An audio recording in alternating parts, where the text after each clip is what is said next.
Welcome here today, ladies and gentlemen, to what is going to be an exciting evening of NASCAR Thunder 2004 on the channel today. The Aaron's 499 at Talladega Superspeedway for our 6th race of our custom schedule season here on NASCAR Thunder 2004. Welcome everybody coming into this one. We're going to challenge ourselves by starting from the back without any qualifying. I didn't do much practice or a happy hour session for today's race. Setup wise, it doesn't really matter on the super speedways that much. There's really only so much you can do to help make the car faster. So it's just going to be a matter of trying to stay in the draft, find your drafting partners, and go from the back to the front as we are going to attempt to do in today's race. Have to avoid the big one as well. So here we go. Called 48, Joshua White, Rodney Martin, welcome to the stream, everybody.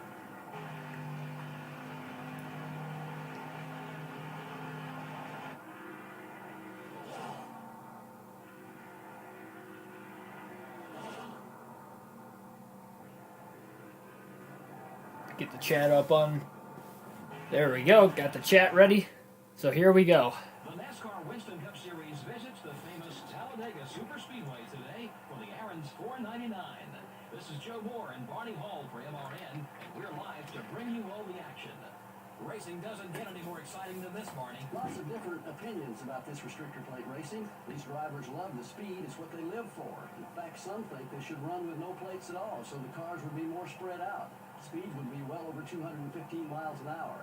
But that doesn't seem to bother most of the drivers. It's the fact that they can't break away from each other with the plates on the cars that bother them. At the first EA Sports 500 in 2001, Dale Earnhardt Jr. found victory lane and collected his first $1 million bonus. Just like his father the year before, he's definitely shown some talent for racing on these restrictor plate tracks. If you're out front here or at Daytona, you better look out for the number 8 car. Ricky Rudd has a remarkable qualifying average this year. Yeah, but don't forget, Joe, it takes a lot of people working together to get that car starting in the top 10 every week. Greg Biffle will start the race looking for his 3rd consecutive win. He can sure gain a lot of points if he continues his top 5 streak.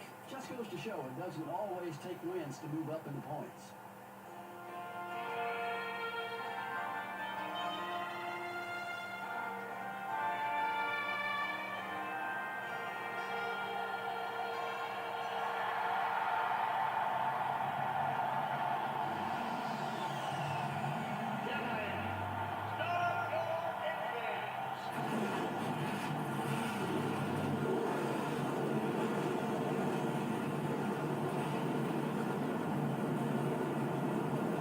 Take a look at your starting lineup for today's Aaron's 499 on NASCAR Thunder 2004. We start off with the front row, 2 drivers who know how to win races on these restrictor plate racetracks. Jeff Gordon on the pole, Dale Jarrett outside pole, and for Gordon, remember, has a win this year at Texas.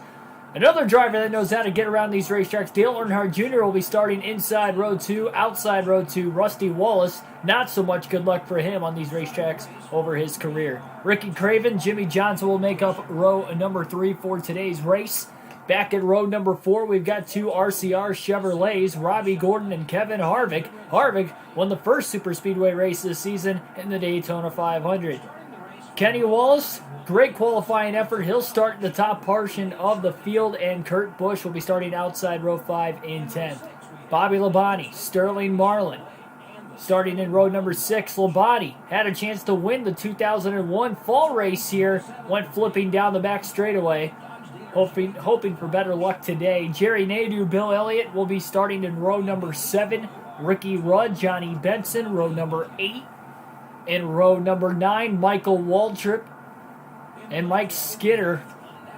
Michael Waltrip, multiple wins on super speedways in his career, including a 2-time Daytona 500 champion. Elliott Sadler, Joe Nemechek will make up row number 10. Back in row number 11, it's going to be Jeff Green and Ken Schrader.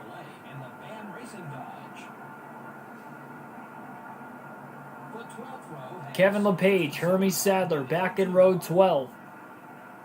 A couple of rookies in row number 13. Jack Sprague and Christian Fittipaldi. Tony Stewart had a poor qualifying effort, it looks like, as he will be starting back in row number 14 in the 27th position. Outside of him, Steve Park in the 30, another RCR Chevrolet. Kyle Petty, Matt Kenseth will make up row 15 for today's race.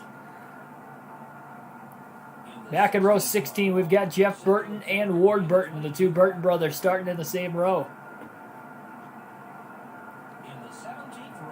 Some of the older veterans in the field today. Brett Bodine, Terry Labonte will make up row number 17.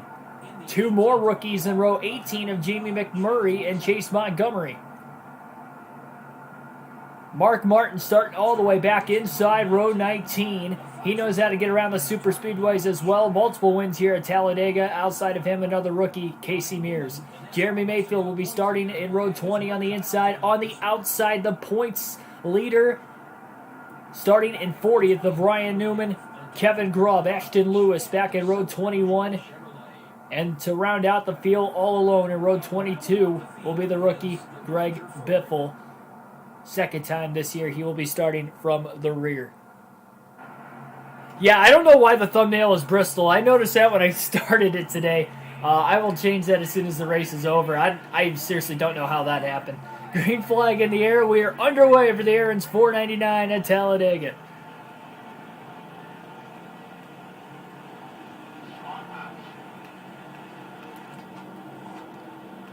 Find your drafting partner as soon as you can, even though it is only lap 1. Especially for these guys at the back of the pack, you don't want to risk losing the draft. Biffle to the inside, 3 wide already. That outer lane checking up on the initial start here. At least Biffle's got a teammate here, Mark Martin right around him. And Jeff Burton for that matter. He's going to draft with Jeff Burton through turns 3 and 4. What a initial start here for Greg Biffle. Gaining 11 spots on the opening lap of the race. See Matt Kenseth not too far out ahead as well. Biffle looks to the inside of his teammate now. They're 3 wide through the tri-oval.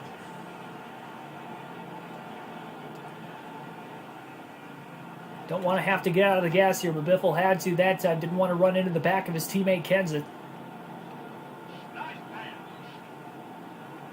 Oh, huge shot from Christian Fittipaldi. Off of turn 2, sending Biffle down the racetrack. Oh, man, and he forces his way back up there. So they're already side by side, almost 3 wide. Fittipaldi just absolutely drilled Greg Biffle. He's not expecting that at all. Forgot that Fittipaldi was the only rival we have going for ourselves into this 6th race of the season. Biffle kind of got hung up there. Back bumper of the 30 car, 3 wide in the middle. Fittipaldi to his inside. And he's going to drill him up the racetrack again. Multiple cars get sideways. But we stay green. Everybody kind of saved it and spread each other out. Fittipaldi just drilled Biffle again. He had Brett Bodine already on the outside of him in problems early on lap 3 on the front stretch.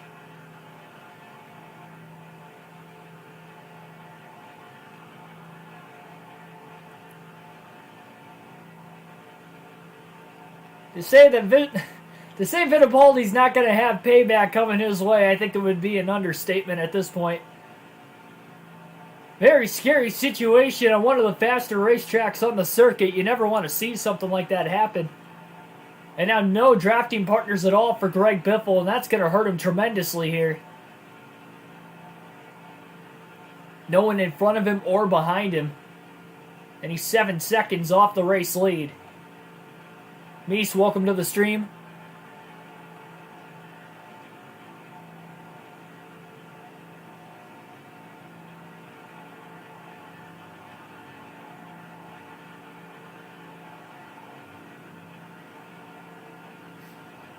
Going to see some interesting pit strategies already from starting at the back of the pack today for Greg Biffle. A lot of 2-tire stops, but this definitely hurts him in the very beginning of this race and has to just wait for that pack of 4 or 5 cars behind him to catch up to him and then try to draft to catch up to that huge pack that is now already got to be about 4 or 5 seconds ahead of him.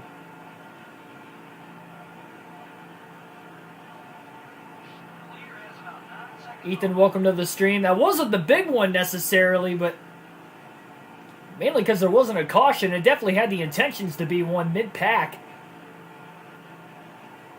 Still only lap 5. Long ways to go here in this one today. This is another 500-mile race. It's been a couple races since we've had a 500-miler.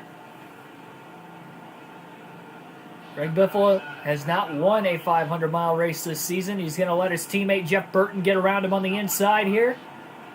Try to fall in line behind him and maybe draft with him. You see Ward Burton going down as well. And Biffle's going to fall in line now.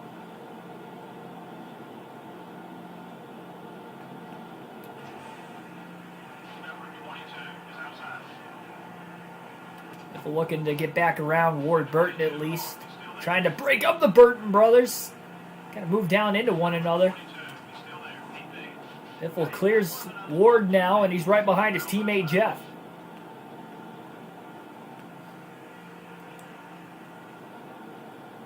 Trying to stay in line, stay in the draft. These two are going to try to tandem away from everybody else now. See, somebody else has lost the bigger draft up here as well. They should be caught in no time with this group of 5.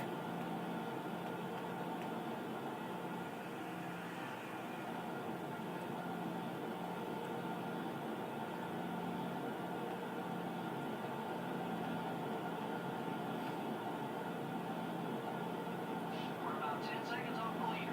Hit your marks and be smooth. 10 seconds back in the lead from where Jeff Burton, Greg Biffle are right now. And even these two are breaking away from those other 3, but that's fine with these Gen 4 cars. You can get 2 cars to run fast like this in a draft with one another. It is A-okay. Biffle's having a hard time trying to stay in the draft in the center of the corners. His car's moving around quite a bit.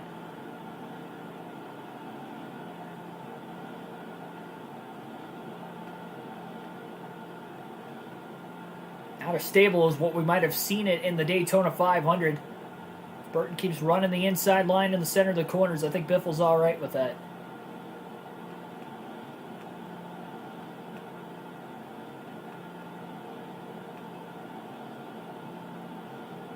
.1. It was 10.6 last time at the line, so they gained a half a second. These two have speed, especially when Greg Biffle seems to be the push car.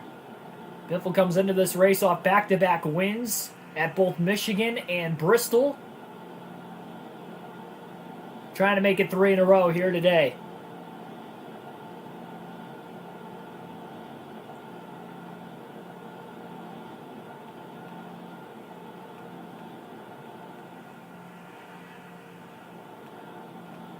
Burton's starting to get a draft now off that car up ahead, and he's pulling away from Biffle. Biffle's got to be careful here. Almost lost the draft of Jeff Burton, and now Burton ducks to the inside to get around that car. It's like the 30 of Steve Park. He'll get hung out to dry as the 2 Roush Fenway Fords move by him, and now they're 9.5 seconds off the race lead.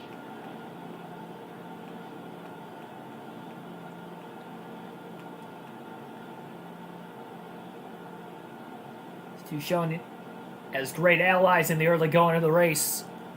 How teammates need to work together.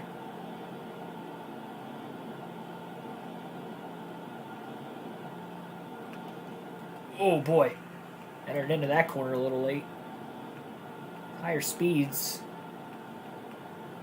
Well, this could take a while trying to get to the front of the field. Things really got spaced out there.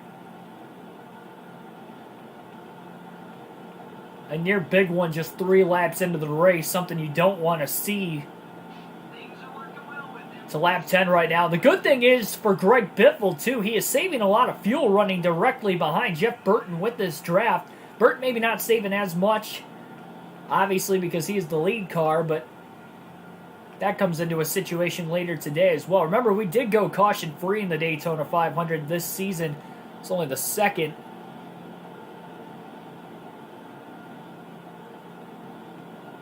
Superspeedway race of the year.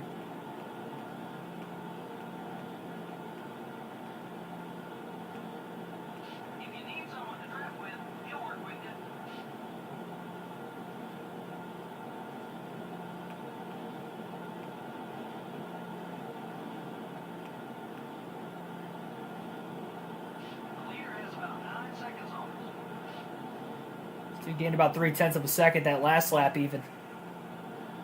A couple more cars just up ahead.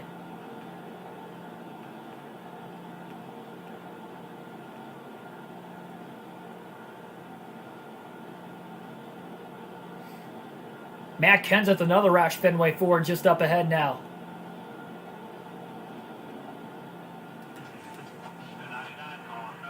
And Burton abandons his teammate here. That might not have been a wise decision. He didn't clear him. Burton now starting to get a draft off of Mike Skinner in the 4.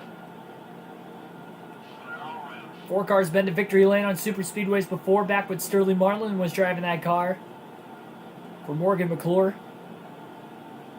Biffle ducks right behind his teammate again of Burton, 3 wide. Biffle almost got squeezed, and now he does get squeezed.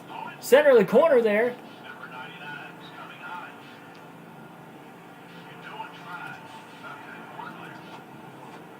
Biffle trying to move on by Jeff Burton. Mike Skinner trying to stay in the draft now of Matt Kenseth. He's starting to reel him back in. Kenseth almost got away there. I think that helped from behind from Skinner.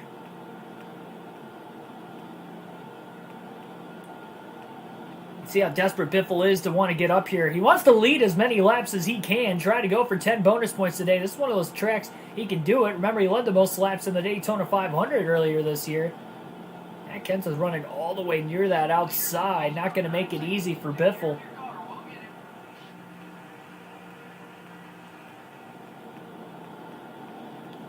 They lost 0.2 of a second that last lap as well.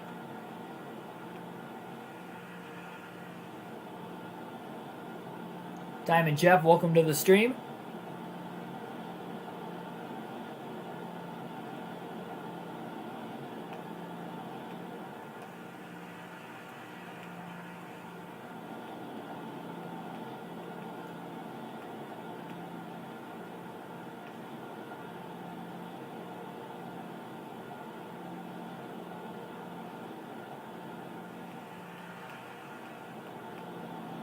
Yeah, the track map should be up there. I don't know why that's up on the upper right-hand corner.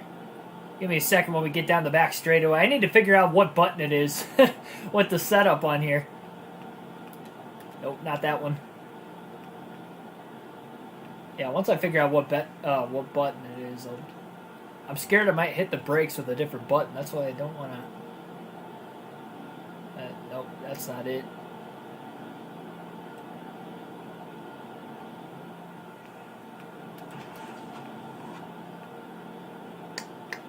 I don't know what other button it could be. L3, R3? Ah, there it is. Yeah, it is L3. That did not feel comfortable. Pushing down on the analog stick while I'm trying to steer. There we go. Yeah, I don't know why that was up there.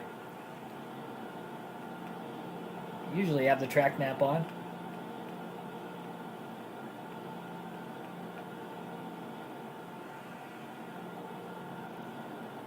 Kenseth, Biffle starting to catch a couple more drivers. Down the back straightaway here. Biffle making a move on his teammate. His teammate tried to block him. Biffle now trying to get a draft off Kyle Petty. Might have been just a little bit too far behind when he made that move. He doesn't want to run the top, though, with Greg Biffle. Or with Matt Kenseth, rather. So there's a pass. We'll see if Biffle can lead the charge up to where Kyle Petty is up here. Biffle might need to let Kenseth get back around him. I think he passed him just a little too soon. They are losing.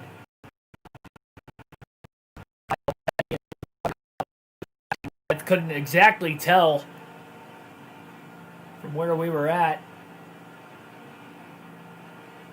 But Kenseth is not able to keep up with Greg Biffle. Seems like Biffle's got a lot more single car speed.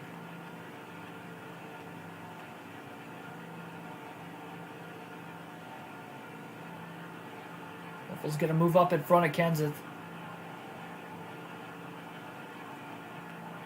Going to let Kenseth go back down to the inside. They're going to have to start this train game all over again. How quickly, when they separated from one another, they've lost 1.4 seconds over the last 2 laps just by separating. Kenseth on the bottom lane now. We'll see if he stays down there in the corners maybe. Biffle tries to draft right back up behind him down the back straightaway.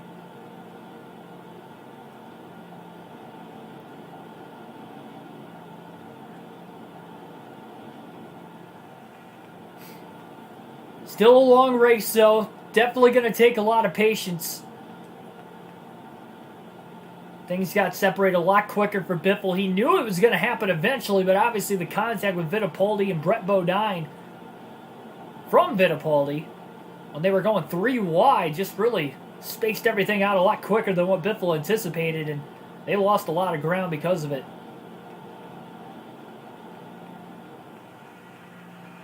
I have not played NASCAR 15 in my life. No, I have not.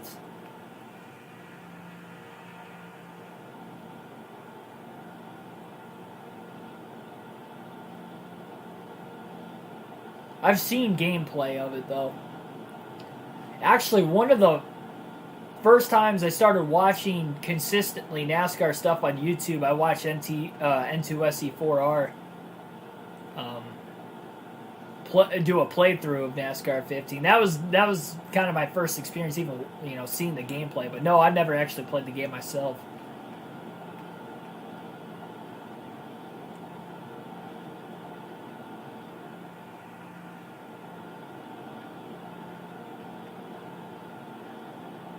We'll get to it eventually someday.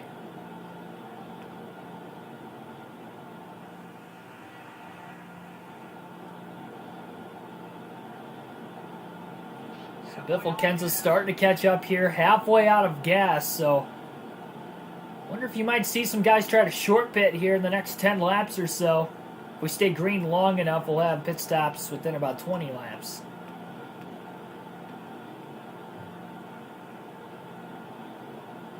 Biffle not going to jump out of line too early this time. Kenseth's actually looking to make a pass right now. Not going to happen. Biffle jumped out of line because Kenseth did, and now Kenseth looks low again. But not low enough. Biffle's underneath him, getting a draft off of Kevin LePage. Kenseth now looking back underneath Biffle, 3 wide, got to hold on to it. Biffle's in that middle lane. Kenseth had no drafting help to get around his teammate on the crossover. Biffle to the inside of LePage, so he's starting to work his way on up through the field, up to 24th. Tony Stewart, faster car just up ahead. He knows how to draft well. He hasn't won too many Superspeedway races throughout the longevity of his NASCAR career, but he did win a majority of them in the early to mid 2000s. So maybe he could be another good driver to kind of draft with for a little bit. Okay, you've got some driving to do. Leader has about 10 seconds on us.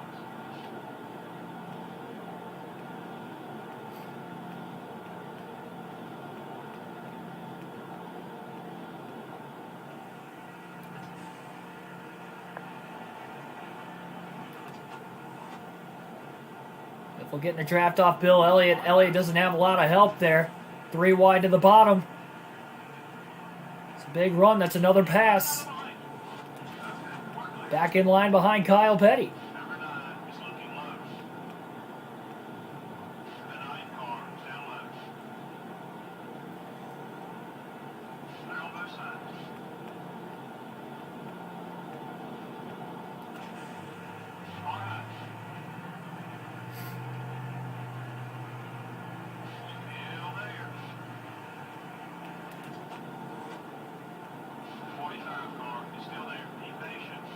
Another pass. And did he make the pass a little too early on Kyle Petty? I don't think he did. I think he can get a draft off of Hermie Sadler enough here.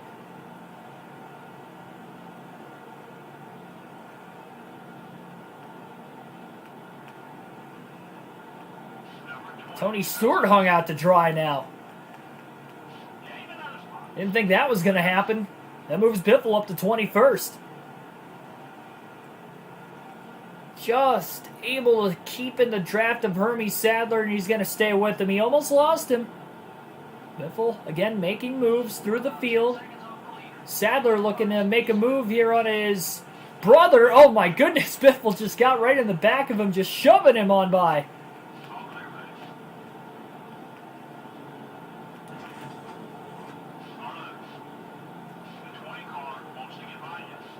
Kyle Petty trying to make a pass.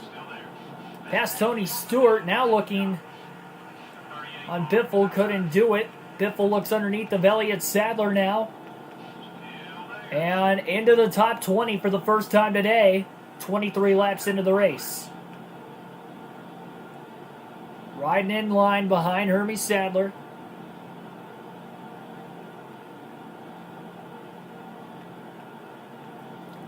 Yeah, I found out about Eric Estep's channel.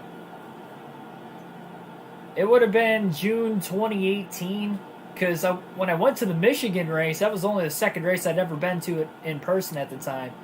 And I was looking for stuff on YouTube outside of, just race highlights. See if there's any, thoughts or analysis or something I could find. Because, obviously, Race Hub only does so much. And NASCAR America does so much. I'm looking for, something. And that's when I found Out of the Groove. That was the first Out of the Groove episode I watched, was his post-race analysis or reaction to the June Michigan race in 2018, and ever since then I'd watched at least the race reviews of Out of the Groove, and then since he's been doing more stuff, I've pretty much kept up with every video since. Well, this guy knows what he's talking about, so I'm going to see what he's got to say on a weekly basis. And then I started following all the NASCAR Weekly podcast guys, pretty much right around the same time. Found out about that a week or two later and subscribed to all of them. So pretty much since then I've been keeping up with a lot of the NASCAR YouTubers.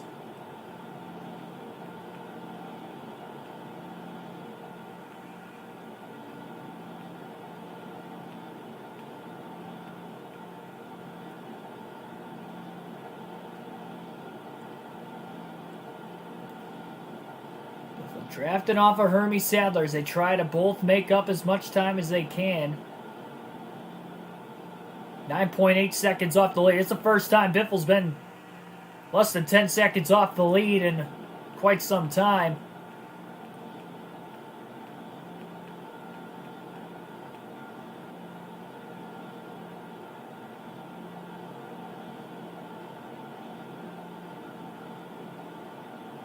Feel like I'm battling for the lead. Yeah, not quite. Well, we are in a sense trying to get there. But we're just nowhere in contention of it yet. Biffle's linked onto the back of some of these cars really good. Again, he's been a really good push car. Lead car, he's fast, but he's too fast. He pulls away.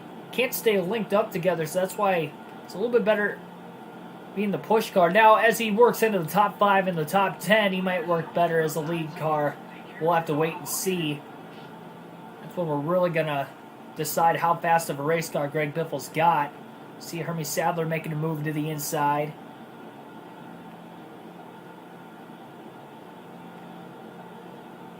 Robbie Gordon, Greg Biffle going to follow him down there. And they move up to 18th and 19th on the racetrack. Remember, these two hated each other just a couple races ago. Hermie Sadler costed Greg Biffle a chance to win at Texas, if you remember that. Knocked him out of the race while Biffle was leading with less than 60 laps to go. About to go into the final pit stops of the day. Now they're working with each other just 3 races after the fact.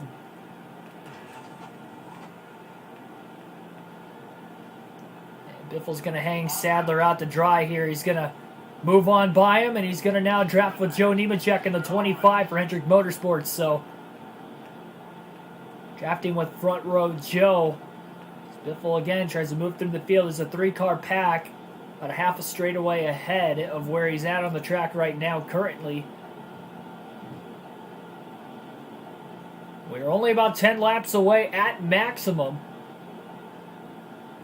from green flag pit stops. Going to try to stretch this tank out as far as we can and go from there. Yeah, about a quarter tank left on gas. About 9 or 10 more laps. You're going to see pit stops for the first time today. And again, as I mentioned at the start of the race, we're going to see a lot of two-tire strategies. 9.3 seconds off the lead. That is the time for Biffle to use the two-tire strategy. Try to move up as far through the field as he can. Now, that could affect how fast the race car is, obviously, with the grip level. But he's got to do something to gain as much track position as he can instead of just hoping for a caution. Because although you would have to assume the big one would happen at some point in time today, we did not have an accident or a caution at all, for that matter, in the Daytona 500. We went caution-free. So to say that we are for sure going to get the big one today would be an understatement. This guy's got to get to the end of the day first. Get themselves in position. 9.0 off the lead. Biffle hasn't been less than 9 seconds off the lead since lap 3 when everything got broken apart. That's someone we can trust out there. Been a long time coming, up to lap 30. It's the biggest NASCAR, or I should say biggest track on the NASCAR circuit here back in 2003, 2.66 miles. Biffle almost got the wall getting into turn 3. Group of 4 cars, actually, not 3, up ahead here.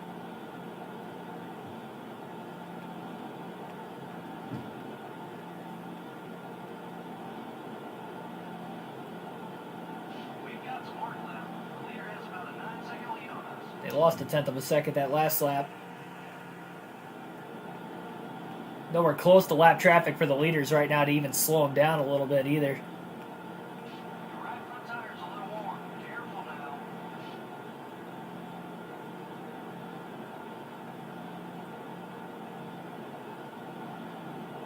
Biffle thought about making his move there, thought better of it. He's going to stay behind Nemechek, not going to pull out a line too early.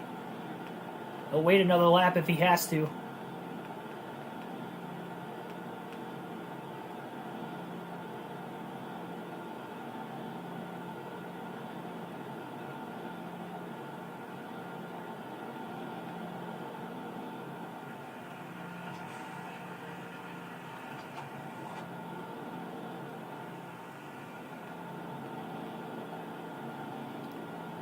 Biffle staying lodged behind Nemechek. Oh, wow, Nemechek starting to pull away there on the back of Rusty Wallace now. Biffle trying to stay in contention down the back straightaway.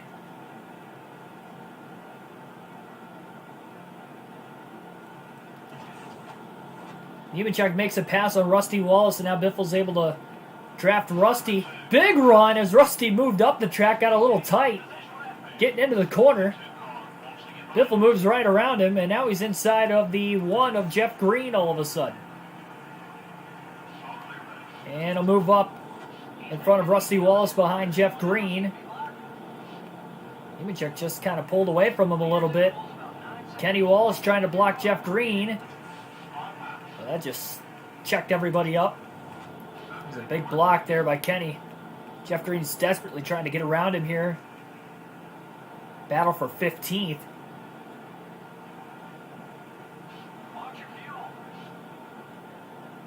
So these guys can go about 4 or 5 more laps on fuel.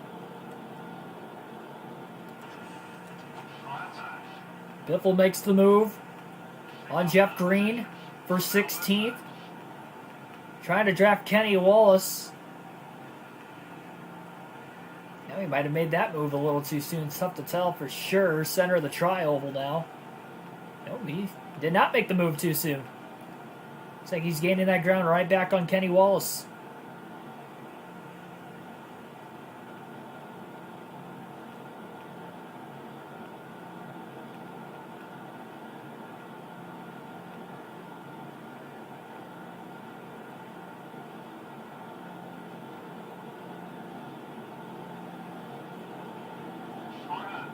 Biffle drafting with Wallace.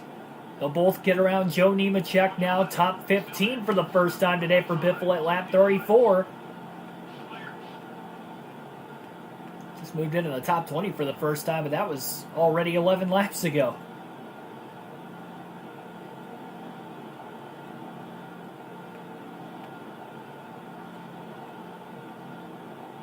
Nobody has hit pit road yet. Don't want to pit under green flag conditions if you can help it around this racetrack, although you don't have to worry about going a lap down. Still just a matter of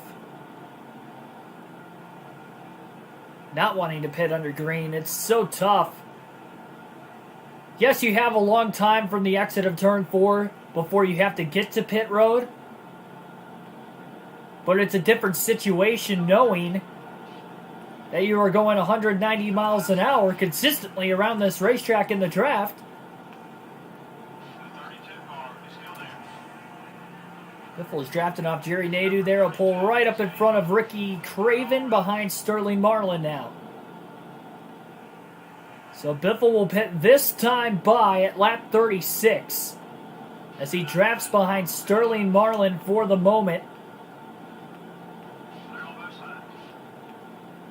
Up to 5th, but a lot of the leaders hit pit road that last time. Again, Biffle will pit this time by.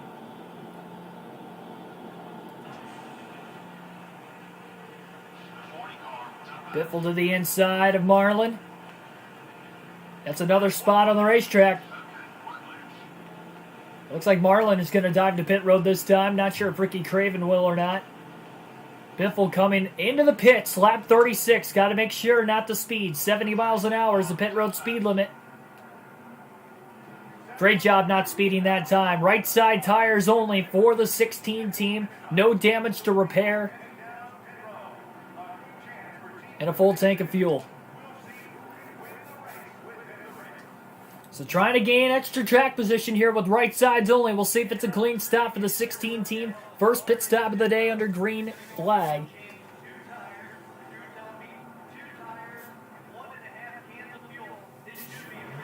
There's Dale Jarrett coming out of the pits. Remember, he started on the front row. Ricky Rudd there.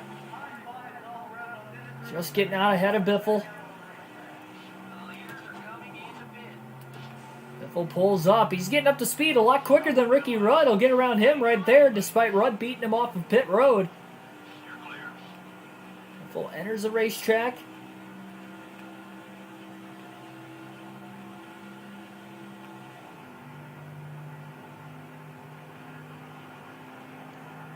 And now getting up to speed quicker than Dale Jarrett, so we'll get around him as well, gaining spots on the track with some drivers that took 4 tires. We'll take the 2 to gain the track position. There's a clean pit stop as well. That definitely helps. But still not everybody has hit pit road.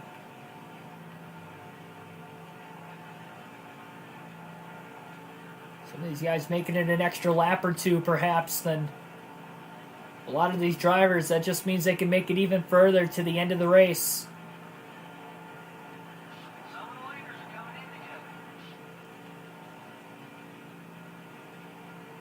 Race leader now on pit road.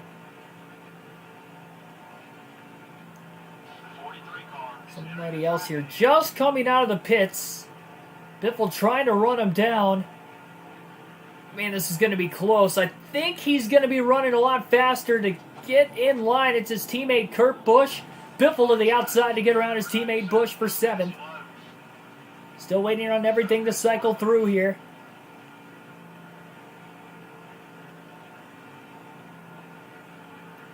And Greg Biffle should cycle into the lead.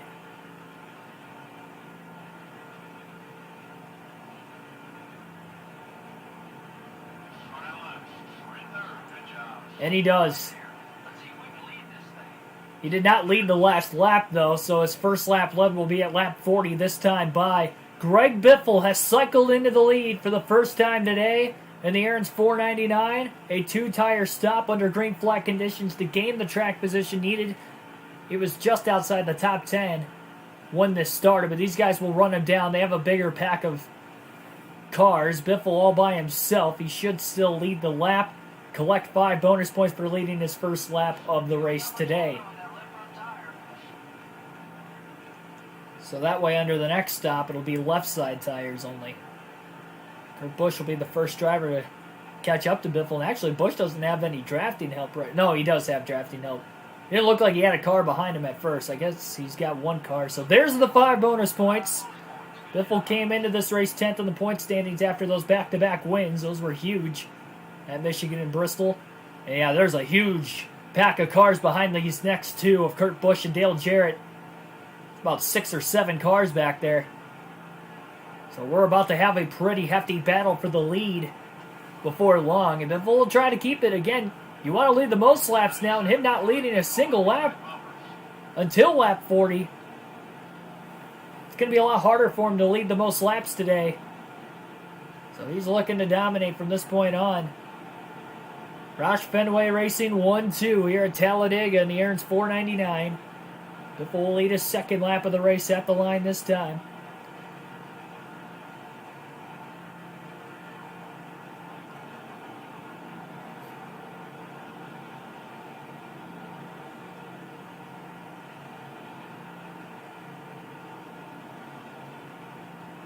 See how much faster Kurt Busch might be. Plus, he's just got to run with the draft behind him. Now he hops up to the outside, but couldn't get the run needed there. Dale Jarrett to the inside for second place. Jarrett trying to bring that inside line by. Help from Kevin Harvick behind him, who has made his way through the field as well. Jimmy Johnson on the outside, right in line behind Kurt Busch. And we are pack racing once again here at Talladega.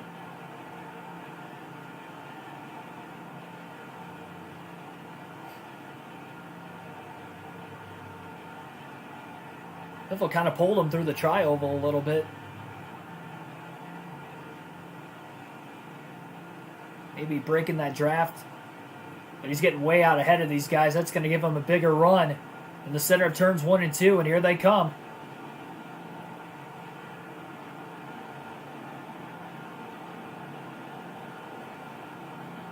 Jeff Gordon in the mix with his teammate Jimmy Johnson as they both now try to work the bottom lane. Kurt Busch fakes low, goes high in the center of the corner, back to the inside. He might be able to drive his car a lot better than Biffle's with the 4 fresh tires versus Biffle's 2 fresh tires. Jeff Gordon now with a run on the inside. Big push from Jimmy Johnson. We're going to alternate through the different camera angles for the first time in the race today.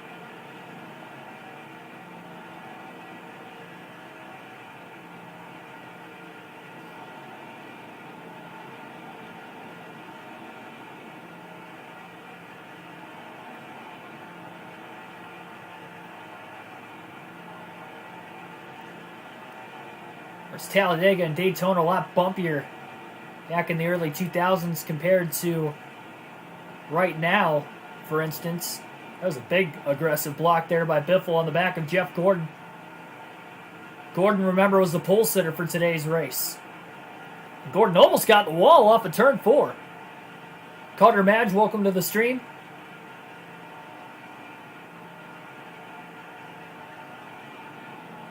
Dale Jarrett up to second after Gordon got tight off of turn 4.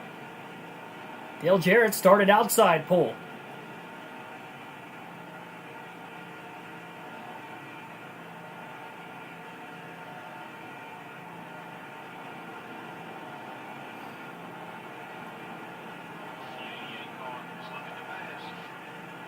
Remember, Ryan Newman starting further back in the pack, too. That's something to keep an eye out.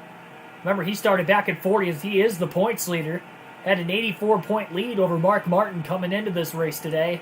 And Mark Martin started outside the top 30 as well, so big opportunity for these guys in the top 10 in points. Still early in the season, so this could be a big help having a solid day at a racetrack like Talladega. Biffle's led now 4 laps in a row.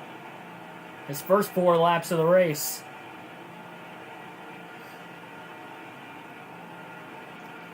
And he doesn't know if these guys having 4 fresh tires, if he loses the lead, if he's going to be able to get it back on this run.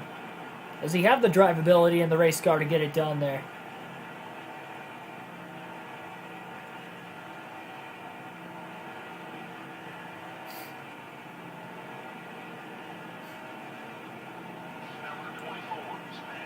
Dale Jarrett, lone car on the outside. Gordon moves high now. Jarrett to the inside.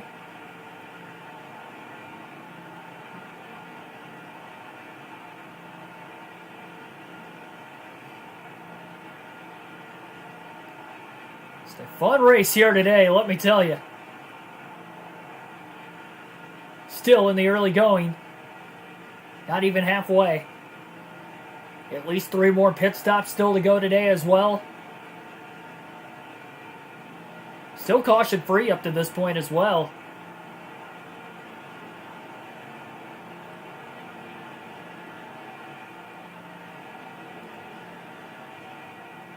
Mirror driving right now by the 16 of Biffle.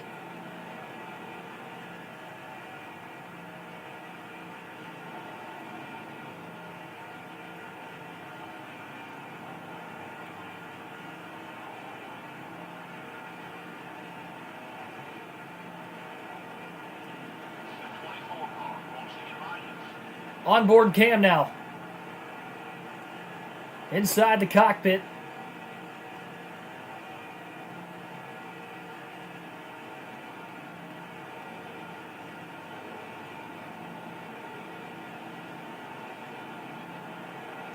And the top 5 or 6 all in line here. Kurt Busch trying to make it 3 wide on the bottom. Dale Jarrett going to block him off. Jarrett not wanting to give up that bottom lane. So go off into turn 3.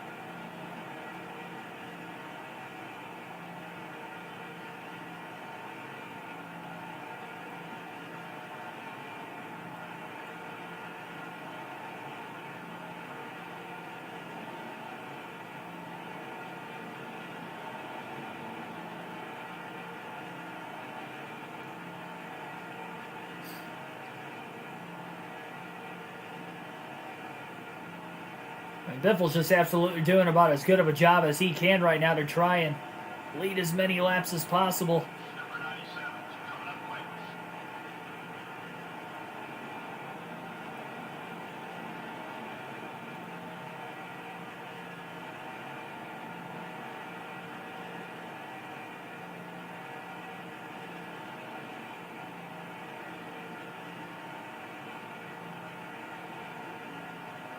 Ooh, man. Biffle almost gave the bottom up to his teammate, Kurt Busch, and Busch slides in front of Jarrett on the outside. Jarrett almost got in the wall. He had to lift off of turn 4 after getting really tight, and that's going to allow Greg Biffle to kind of pull away a little bit more.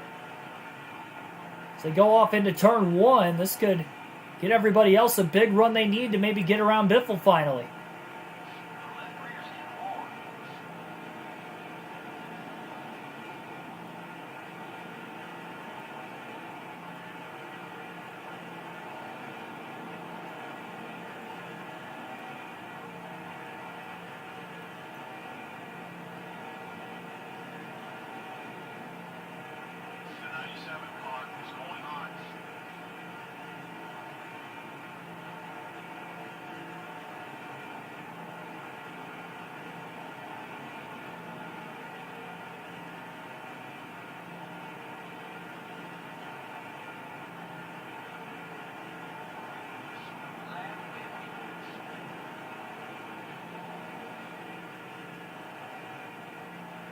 Lap 50 of this race here today at Talladega now. Still caution free. Despite hard battling up in the front of the pack here. Something I've noticed, it's now only a 5-car group. It was 6 cars. Jimmy Johnson lost the draft at some point in time here. And now Jeff Gordon is in danger of losing the draft. I'll have to make it 4 cars.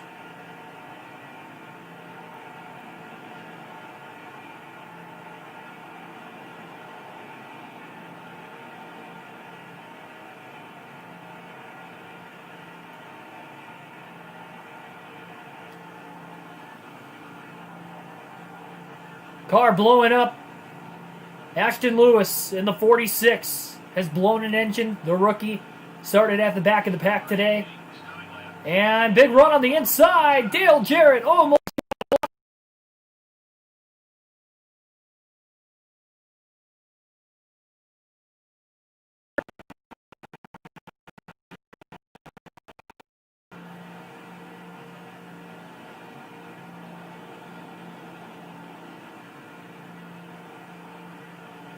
So Lewis should get the pit road here. Will stay green. Jarrett Busch. They've been swapping back and forth for position. That second spot, and now Kevin Harvick is going to get around Kurt Busch for third as well.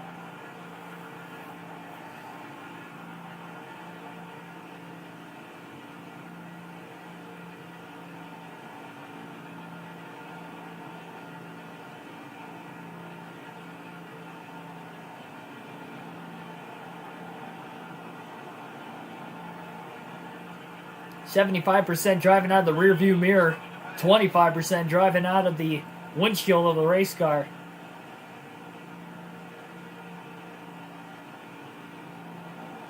Now these guys will catch lap traffic at some point in time. That could be made as a pick move maybe to get around Biffle as well once these drivers get into lap traffic at some point in time. Because right now they're struggling to get around this lead car. They've been getting big runs, but Biffle's been doing an absolutely superb job of blocking to try and hold on to that lead.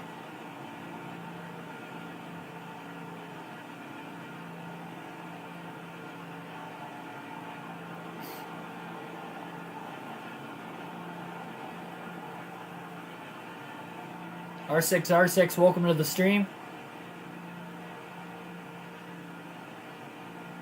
Oh, Dale Jarrett clipped the apron going into turn 3.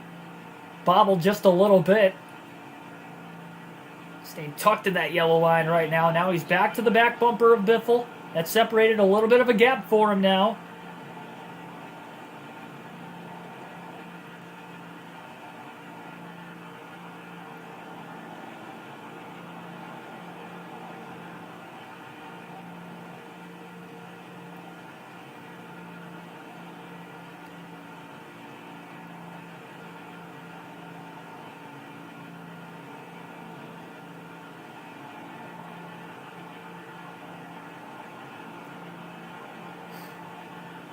Billy Kramer, welcome to the stream.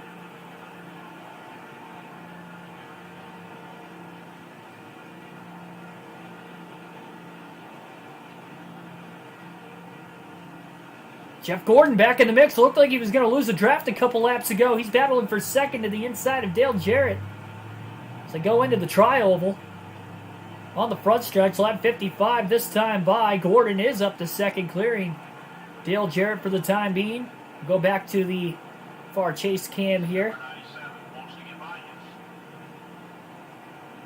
And again, you can see one lone lap car who has lost any sort of drafting help around him currently.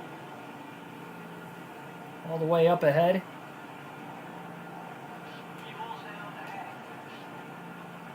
Halfway on fuel here.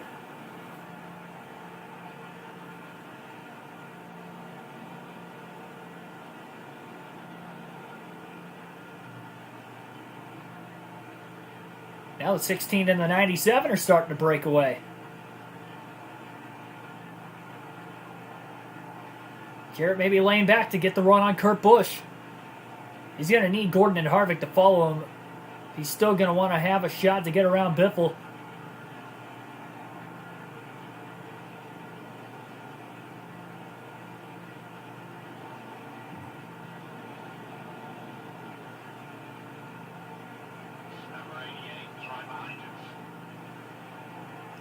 Jarrett seems like he's had the strongest car of the top 5 currently, maybe outside of Biffle. We don't know what Biffle can run like in the pack, though, behind the race leaders, so he's doing a good job right now.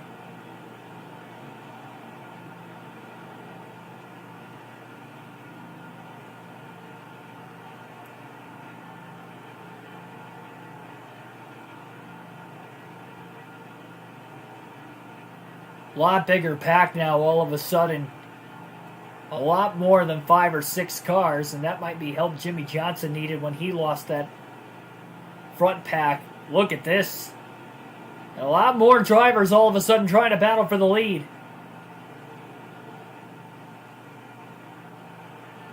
Kevin Harvick trying to win the first 2 Superspeedway races of the season. And there's Christian Fittipaldi running on lap 3 with Greg Biffle. And of course, that's the first lap car that Biffle as the leader has to catch today. Remember, Fittipaldi slammed him when they were 3 wide, about caused the big one. Maybe Biffle can share draft him just enough to maybe drop it below 60 as he goes to make the pass. Looks to the bottom. Oh, Fittipaldi tried to block.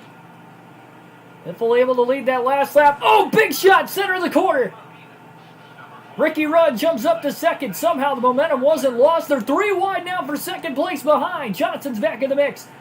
Oh my goodness, Fittipaldi slams Biffle again as it checks everybody up outside of Biffle. Well, it actually worked out all right for the 16 car. That time at least.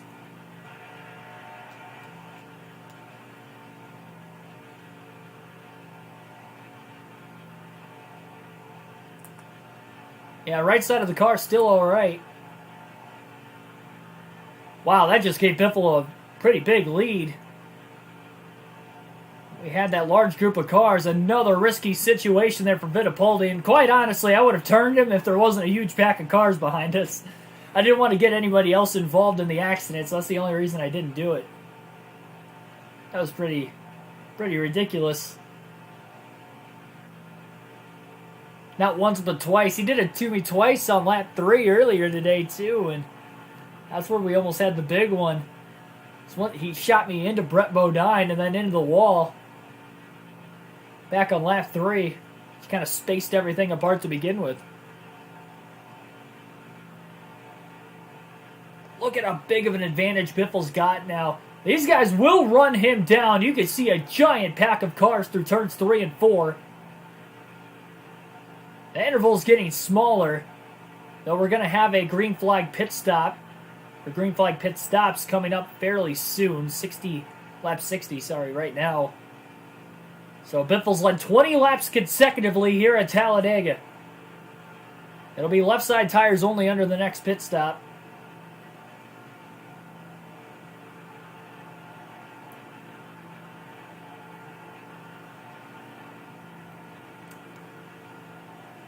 Looks like we have 2 cars on pit road right now as well. I think for Biffle's sake, he's hoping Fittipaldi's not at the front of that pack. Trying to cling on. Look at how big that pack just keeps getting bigger and bigger. They're going to have a massive run on Biffle going into turn 1. Rusty Wallace has worked his way up to second place. Trying to lead the charge. 21 consecutive laps led now by Biffle. Harvick, Dale Jarrett, Kurt Busch, your top 5. All rounding out the pack. The 2 of Wallace moves to the inside. Now moves high in front of Harvick, trying to get the run. Biffle blocks it off. Slows the momentum down. And is able to hold on to the lead now down the back straightaway. But it's a new game once again. 3 wide back there going into turn 3. Dale Jarrett probably has the least amount of help. Files in line now in between Ricky Rudd. Now all the way to the bottom behind Kurt Busch.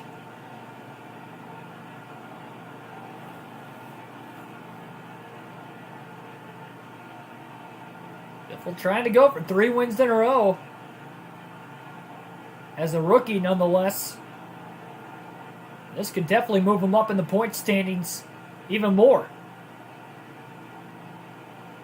Not close enough to get to the lead no matter what happens today. Newman's too far ahead for that.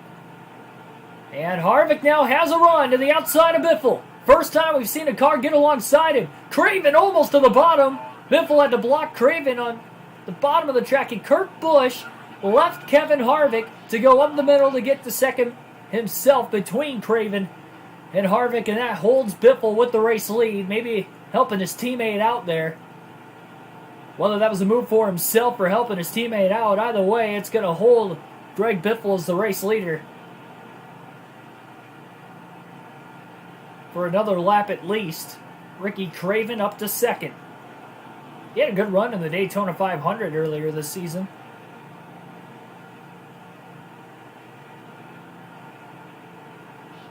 Oh, what a move. Great crossover. Now he's on the inside of Biffle. Biffle couldn't block it. Ricky Craven to the lead.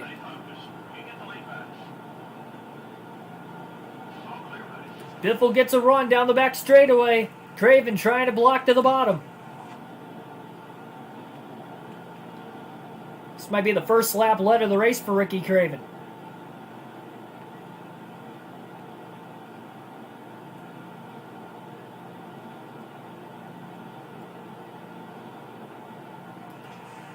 Big run by Biffle. Back to the bottom. At the line. Biffle leads the lap again. Craven still did not lead, and Biffle clears him going into turn 1. At 49 one-thousandths of a second, Biffle led that last lap. Harvick to the inside and up to second now. So 24 consecutive laps led by the 16 car. Power move to get right back around him again.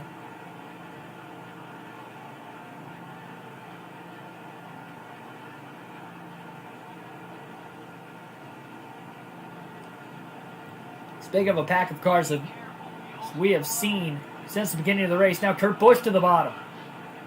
And Busch is going to clear his teammate Biffle. Can Biffle get back around him to the inside? No, he can't. Kurt Busch leads the lap. And Kurt Busch back in the lead that time by. So after 24 consecutive laps led from Biffle, he did not lead the last lap by inches. Kurt Busch led it. But off of turn 2, he's going to clear everybody and get right back to the lead again. Back at 4th here in this one. Some great racing action here at Talladega.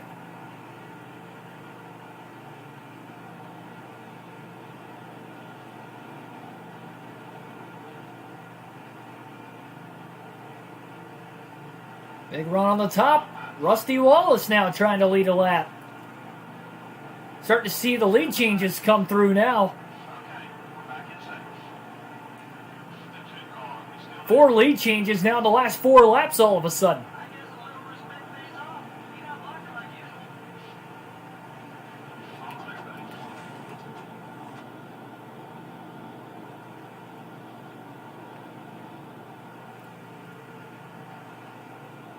Wallace and Kurt Busch starting to pull ahead. Biffle trying to get back into it, in the trap of his teammate.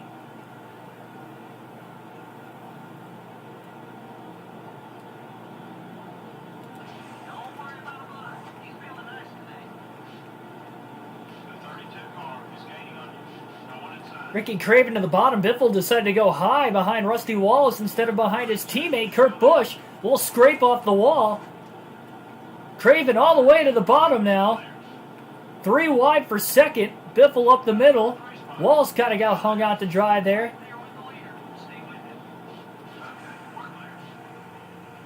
Biffle trying to get underneath his teammate, Kurt Busch. Couldn't do it there.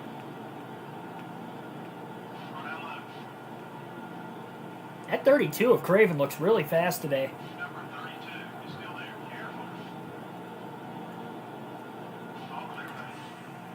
Another move.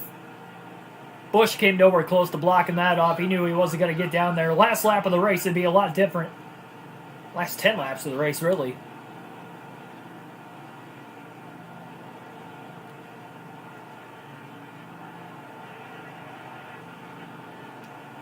Not much fuel left in the tank here. Got about 2 more gallons left. At the line, lap 68. Nobody has hit pit road for their second stop of the day up to this point. Again, caution free. So we've already well gone through 1 stop in this race. A second will be coming fairly soon. Jimmy Johnson looking for the lead. So he's side by side with his teammate Jeff Gordon down the back straightaway.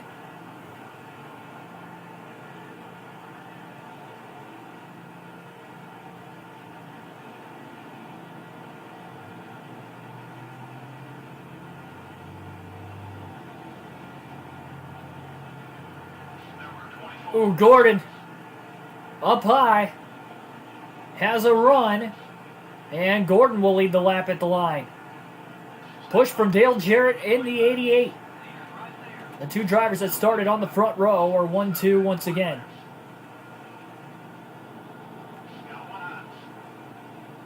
Biffle came off the bottom just a little bit. Jimmy Johnson going to get on through.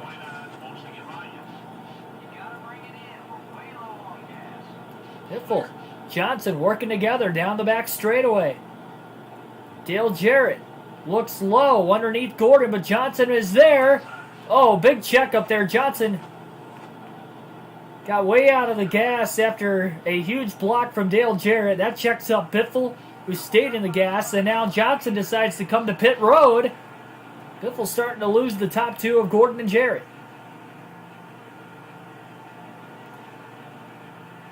As they are tandeming away from the rest of the pack.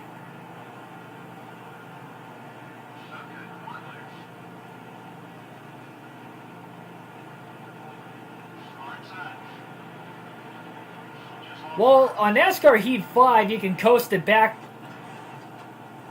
But on the EA Sports games, if you run out of fuel, although you can coast it back, if a caution comes out while you're out of gas, it will stall your car out and your race will be over. So it's a lot more risky to run out of gas here than in today's games.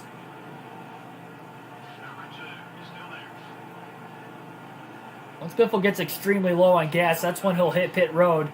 We've had some guys pitting over the last couple of laps. Biffle back up to second. Jeff Gordon still leading here at Talladega.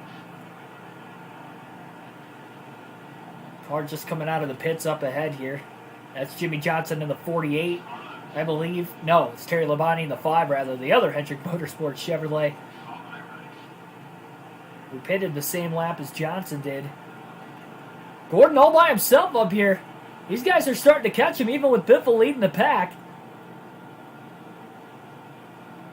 Biffle staying out of the pits at least another lap. Oh, Gordon might be out of fuel. I don't know. Biffle staying out one more lap. Gordon is not out of fuel. They just flat out had a huge run on him. Lap car in the way. Bobby Labonte. And at the line, that is going to allow Biffle to lead the lap, I think. No, Gordon, by 5/1000ths of a second, is going to lead the lap.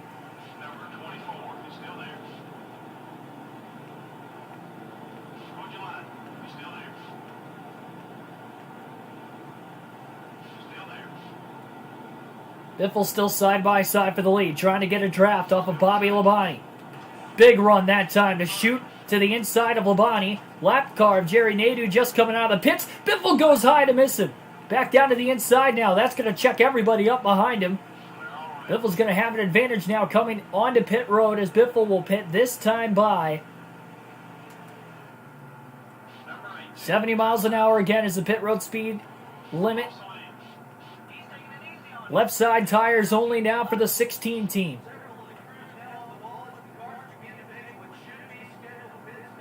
Can repair any damage he's got. 4 fresh tires and a full tank of fuel. Thought it was Kyle Busch. No, not back in 2003. That would be Bobby Labonte. I saw you say Corey LaJoie in the 32, by the way, too. So no mistakes on that stop. Oh, man, 13 seconds. That is a really slow pit stop for left sides only. It's still going to be faster than everybody taking 4 tires, but that could have been a lot better. And be careful coming back up onto the racetrack here, but Biffle will get up onto the banking. Nobody around him. You got a lap car of Jack Sprague up here. I believe it is Sprague in the 0. No, Chase Montgomery in the 27, in fact.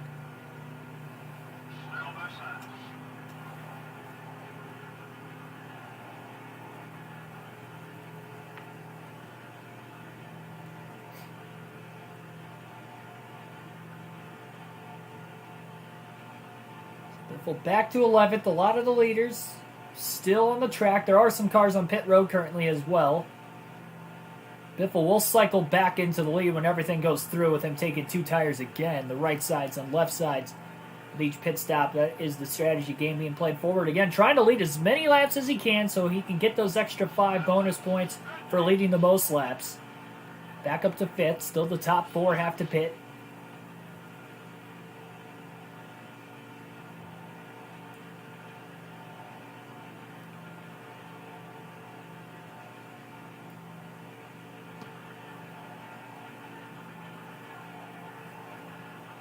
6 people watching currently right now. Thanks for everybody tuning in for the Aaron's 499 here on NASCAR Thunder 2004. Caution free to this point, but there's been no lack of excitement in today's race. Subscribe for more daily NASCAR content. Got these full race live streams with a realistic broadcast on the daily as I start my commentary / announcing career. So follow me on the journey so I can hopefully one day broadcast real NASCAR races at the track. So thanks for everybody who has subscribed up to this point. We just hit 600, I believe it was last week, if I'm not mistaken. We'll have an online lobby live stream coming up by this weekend.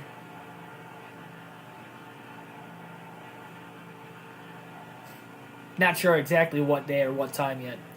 Our next full race live stream, though, will be tomorrow at 5 p.m. Eastern Standard Time.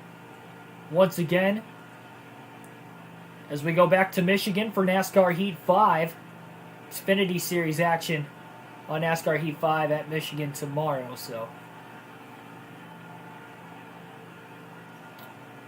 get ready to get tuned in for that one. It should be a fun one. Biffle not going to lead this lap at the line either. Got a couple cars closing in on him here.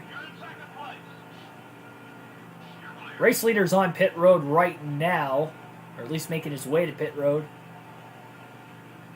Couple of lap cars right behind Biffle. Jack Sprague, Chase Montgomery, couple of rookies.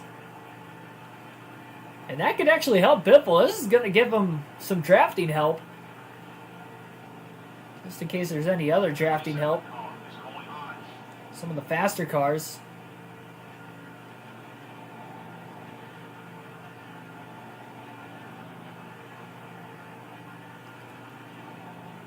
But because there were 2 of them, that's why they were able to gang up on Biffle, despite Biffle having a much faster race car.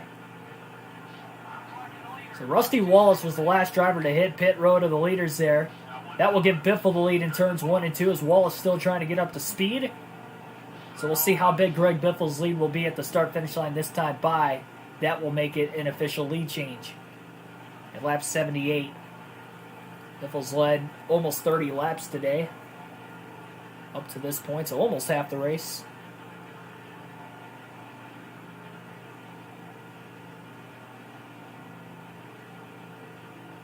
Again, trying to get 10 bonus points for leading the most laps.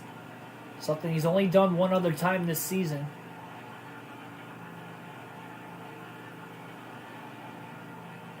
That was at Michigan. Sorry, twice. Michigan, and then he also did it at Bristol. In both races, he won.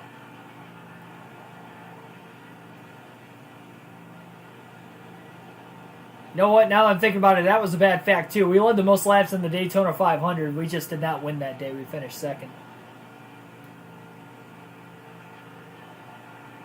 Biffle does not want to finish second again. Try to go for 3 wins in a row, but again, getting every point you can.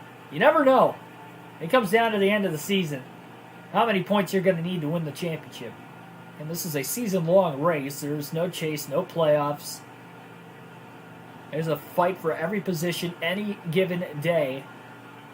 Biffle tries to hold these 2 guys behind him. He needs drafting help, so he's holding these 2 lap cars. Chase Montgomery, Jack Sprague behind him. Jeff Gordon, who was trying to lead that pack back in second place right now. And actually, Ricky Rudd jumped up to second. Gordon lost 3 spots that last lap.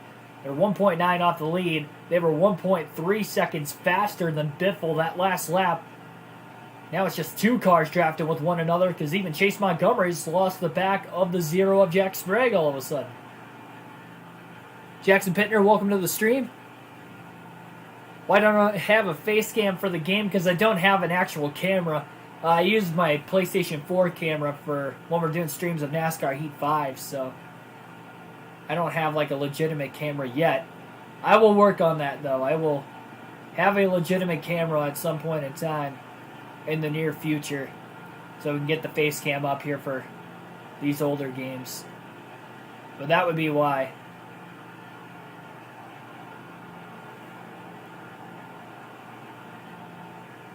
.4 seconds faster at last lap for the group, trying to catch up to the 16 of Biffle, who is the race leader. And they are likely going to either get to him by the end of this lap or by next lap.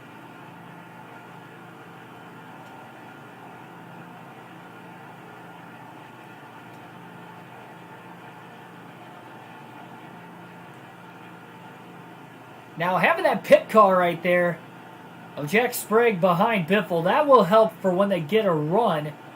They will have to get around Sprague before they try to get around Biffle.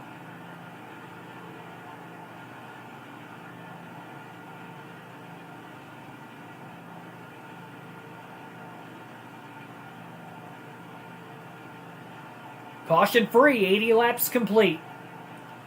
They only getting 0.3 of a second that last lap. Jimmy Johnson's jumped up to second, and Sprague went high in front of Johnson, stalling him out as he jumps down to that middle lane. I think he's got somebody under him. They're 3 wide for second. It's Ricky Rudd on the bottom. Remember, Rudd finished third in the Daytona 500, had a great run that day. Big run by all 3 lanes, and Biffle's got to try to block now. So they go off into turn 3. They have caught him going into turn 3, but a great job blocking by Biffle.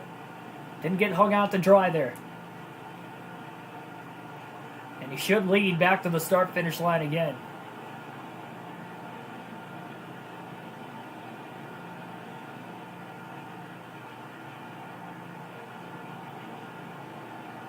We are nearing 100 laps to go.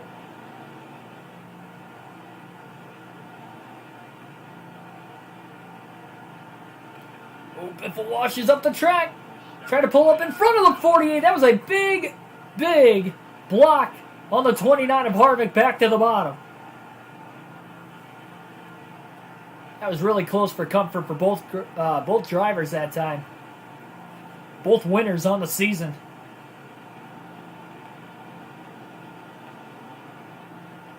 My goodness.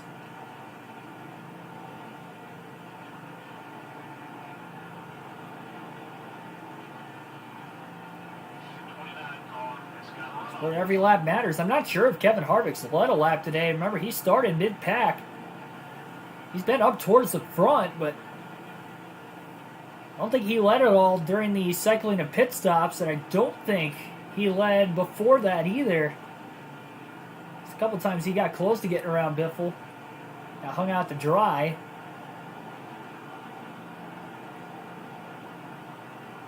This race is on here. Harvick, another driver ahead of Biffle in points in the top 10. So the other reason he doesn't want him to get any bonus points here.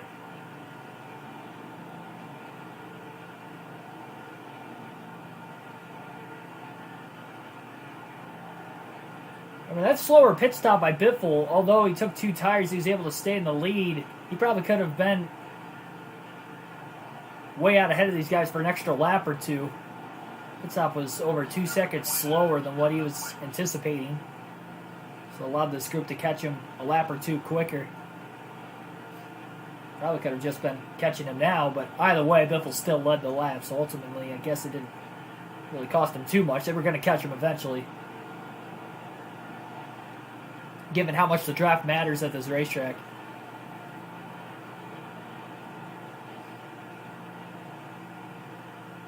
Really, this style of racing. Really, we've seen the draft matter for half the races up to this point. It's 6 races into the year. We've already had Daytona, now Talladega once, and Michigan. We saw the draft play huge down the long straightaways of that 2-mile oval, so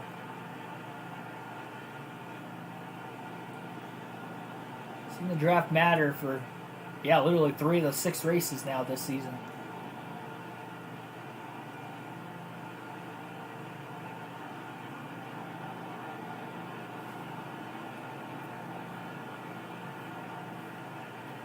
Number 21 is coming on.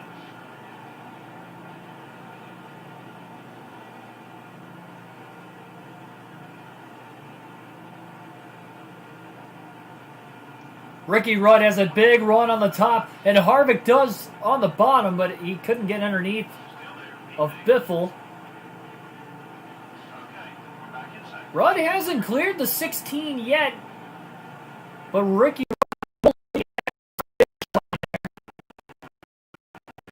and a officially take the lead now away from the 16 of Biffle. Biffle moves up in front of Dale Jarrett, and Rudd's got to be careful. He's getting way out ahead of the pack. Biffle in his draft down the back straightaway, trying to run him back down.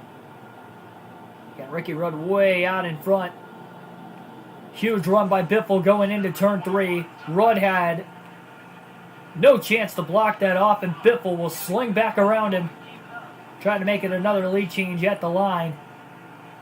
Rudd was able to lead one lap there, just enough to assure himself 5 bonus points before Biffle takes the lead back at lap 87.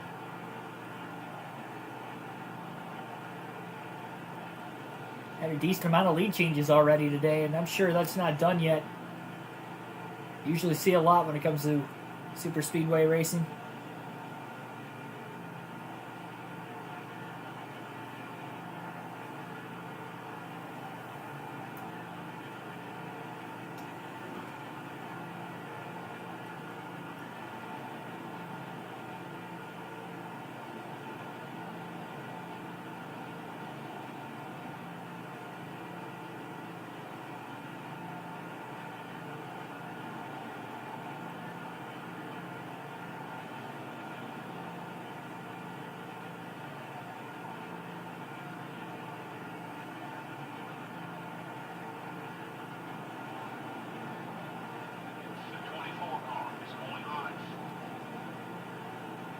One or two lap cars a little further out ahead as well. At what point are these guys going to catch Christian Fittipaldi again today? Because that's going to happen another once or twice. Biffle's had problems with him twice already.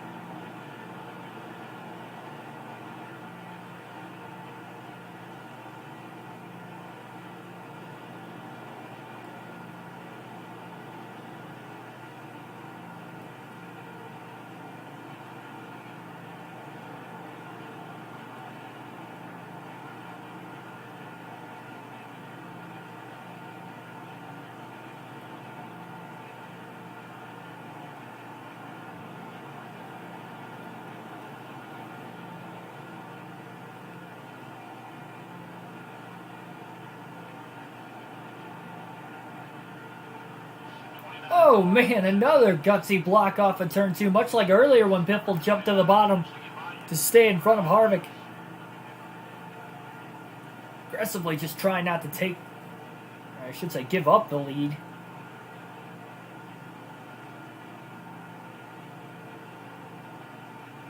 Look how big this pack has gotten. That second group has caught the first. Singled out up at the front for now. Don't give it long. It'll be packed all back together again. Jarrett quickly tries to make a run to the inside of Kevin Harvick.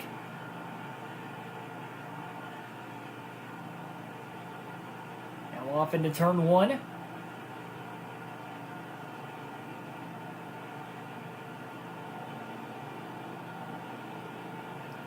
They're less than 5 laps away now from being halfway home here today in Aaron's 499. It's still caution free.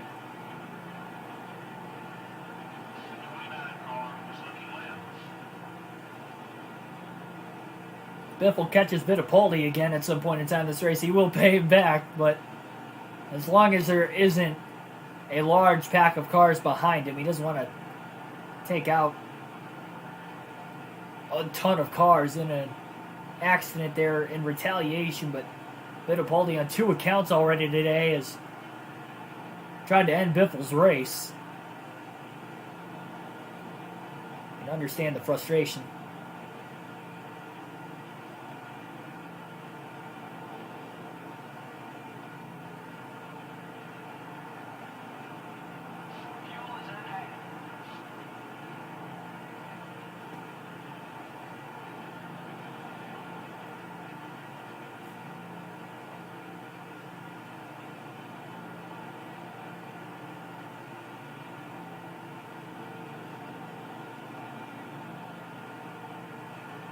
Oh, car in the wall. Jarrett tried to pull up in front of, I believe it was Dale Jr.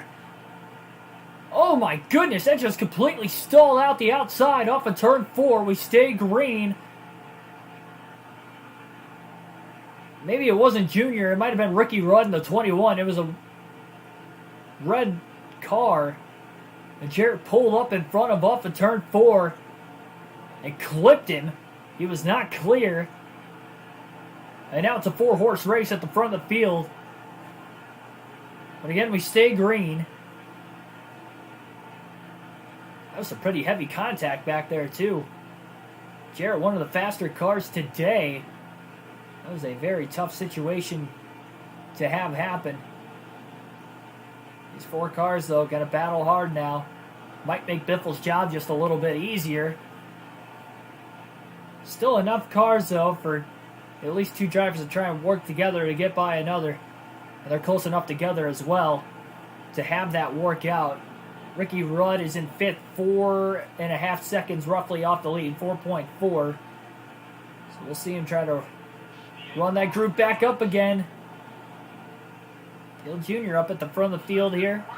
Haven't really seen him up here much today, but as we get later into the race, he's definitely someone to look out for. He did qualify 3rd, so probably has been towards the back portion of a lead pack when we have more than a dozen cars in it.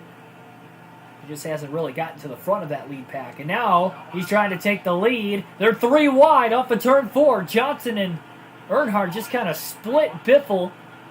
Who will lead at the line? Harvick's going with Greg Biffle. And Biffle's able to hold him off. Now they're 3 wide for 2nd. Biffle still leads the lap at the line. Harvick chose to go with the 16 car. And now Biffle's getting way out ahead of these guys, and they're going to try to run him back down in the draft again.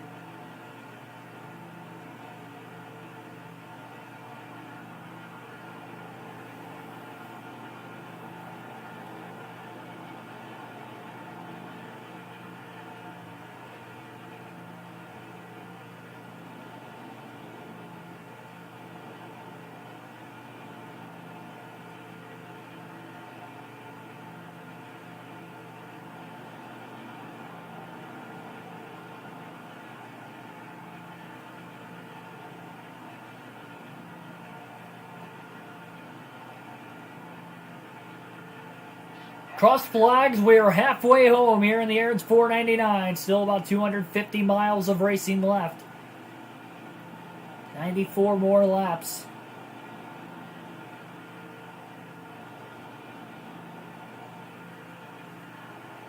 Biffle leading, followed by Johnson, Harvick, Earnhardt Jr. Wonder if Ricky Rudd's still back in 5th, trying to lead the charge of that 2nd pack after getting pinched in the wall from Dale Jarrett. Jarrett tried to throw a block to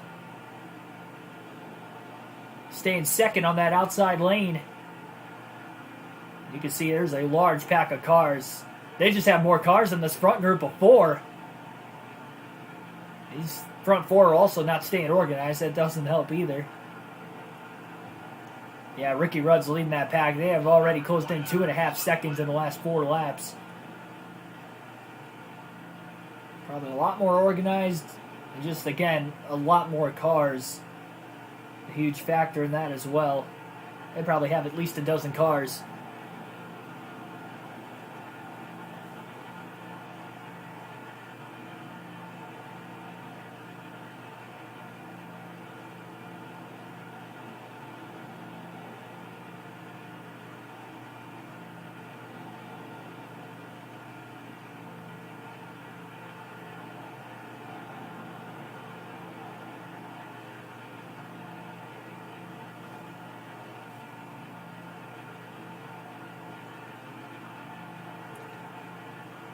Now they only gained about 0.3 of a second that last lap, so they might be racing a little harder back there now. They didn't gain as much time. Ricky Rudd's still holding on to 5th, though.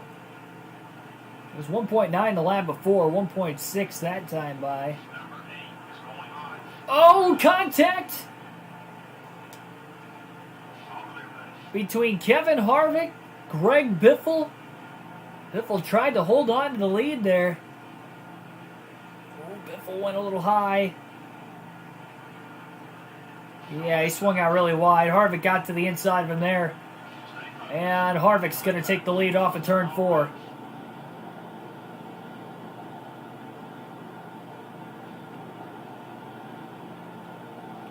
Biffle drafting with him. Making a move, trying to get back underneath him now. All the way to the inside into turn 1. He is on the flat. Harvick with a very aggressive block there, and now he's going to get way out ahead. Biffle just slowed everybody down. Trying to make that move. Dale Jarrett working his way back up here again, now to the outside of Dale Jr. for third. But Harvick got way out ahead of this pack.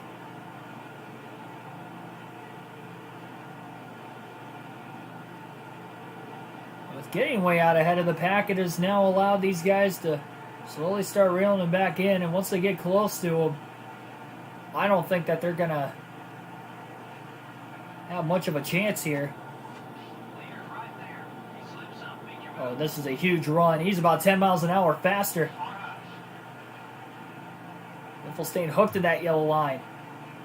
Goes up to clear Harvick in the center of the corner. That was close, but he did have him cleared. Clean pass.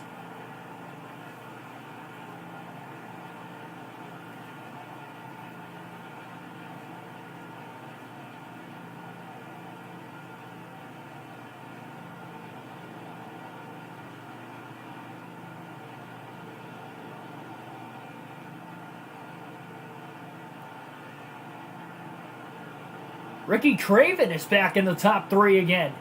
Up to second. With a run, looking high now on Biffle. Couldn't go much higher. Would have ended up in the wall there. Lap 100 now at the line. Tell you what, that 32 car looks like he can win the race today. And how about Joe Nemechek in the 25 now is in the top 3. Front row Joe. A lot of drivers who haven't won a lot of races in their career up at the front of the pack. Biffle, Craven, Nemechek being some of those. Our third pit stop of the day will be coming up fairly soon.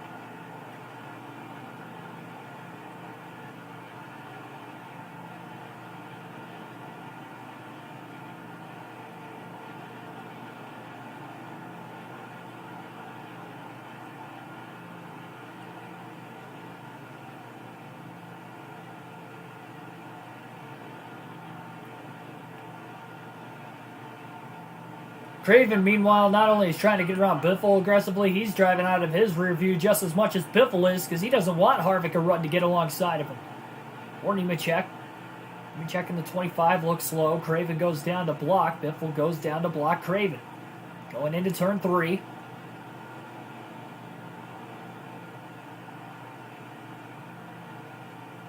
Ricky Rudd on the outside behind Craven. Nemechek on the inside behind Biffle. Biffle goes high, trying to stall that outer lane out, back to the bottom again.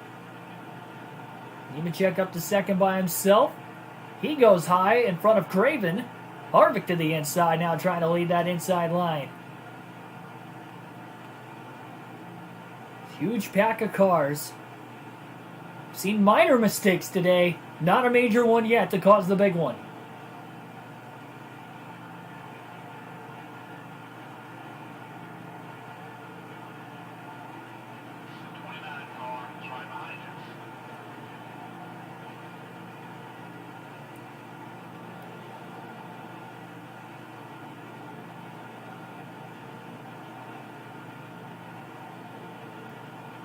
Goes to show these really are the best 43 drivers in the year 2003.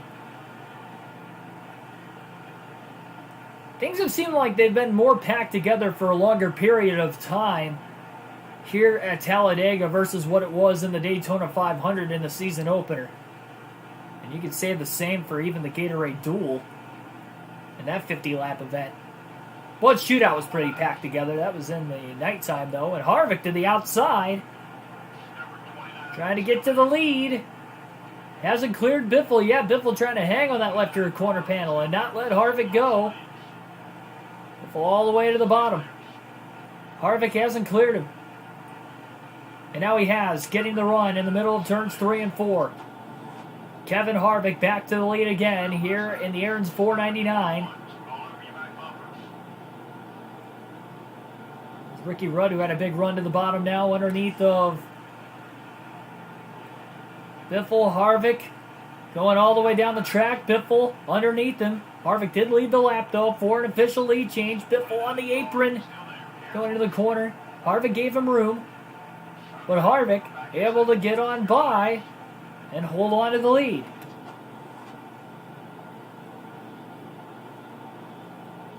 Biffle with another run down the back straightaway, just trying to pull him back in. No way to block it. Biffle again back out in front. So it was a lead change 2 laps ago. As long as Harvick doesn't lead back at the line this time, it'll be another lead change. Ricky Rudd with a big run on the bottom underneath Harvick for second. Cars are hitting pit road. Some of the leaders of this lead pack hitting the pits, trying to short pit. Just in case we get a caution, because it's getting pretty dicey up here. I don't blame them. See at least one car coming out of the pits up here. Staying on the apron.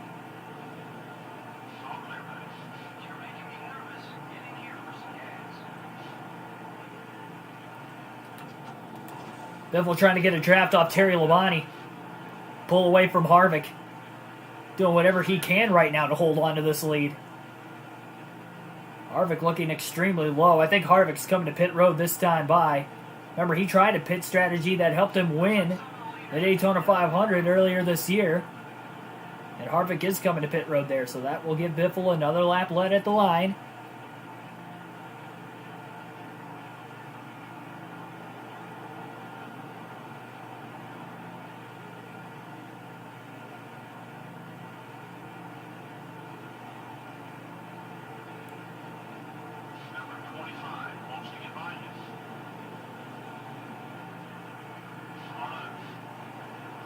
Lap cars here coming out of the pits, staying to the inside.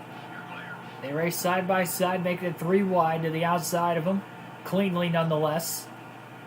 Look at that, 3 wide again going into turns 3 and 4. Big run on the top. Biffle moves up in front of Nemechek. That right front's starting to get really worn out on the 16 car. The drivability might not be there in the race car. Gordon looking low. More of the leaders coming into the pits. But still not all of them. We are cycling through. We have seen accidents coming to pit road before here at this racetrack. Especially when you get more and more cars coming into the pits at once. But you can see the different pit strategies that is kind of causing guys to be more spaced out coming out of the pits. We'll get a big run off the back of Kyle Petty there. Trying to break the draft and draft off a lap car himself. Tries to stay in front of the 32. Now getting a pull off of Jerry Nadeau in the 0-1. Nadeau swung a little higher. Maybe he wanted to hold on to the lead lap and block Biffle. Biffle gets around him on the top, and that's going to hold off Craven for a little bit longer now. Caution's out. First time today the caution will fly at lap 107. That is going to trap quite a few guys a lap down. We finally get our first yellow. And what is it for? Oh man, terrible crash in turns 1 and 2. Kevin LePage just drilled Steve Park. Park was coming out of the pits. Man. Park got airborne, but luckily came down on all 4. Didn't tumble at all. And Biffle will pit under caution now, and that's going to be kind of a lose-win situation. He'll take 4 tires because he's pitting under caution. No adjustments. So first caution of the day, and it took until 107 laps into the race. But now that's going to bunch everybody back together again.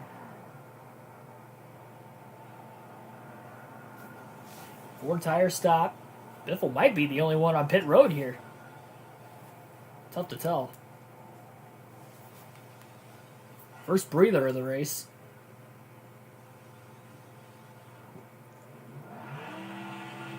Unless you're Kevin LePage or Steve Park.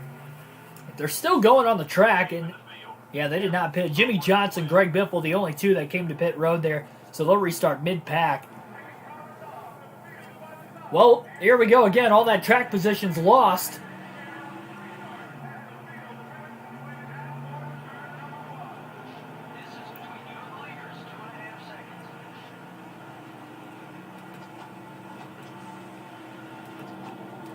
Got to be careful in case there's a debris caution. All the lap cars are on the inside of the lead lap cars further up ahead as well. That is something else you got to look out for. Could be checkups. Oh my goodness!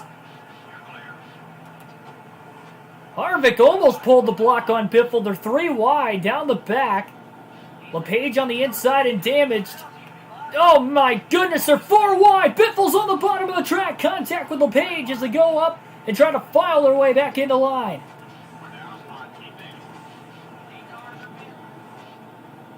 Extra strategy by those guys staying out an extra lap here. By not pitting under caution with Biffle and Johnson. I don't know what the strategy was exactly there. Biffle's got to be careful. 3 wide to the bottom. Trying to get around Christian Fittipaldi in the 43. He will. That huge run. Bottom of the racetrack, moving back into the top 10 now. Trying to keep Fittipaldi behind him.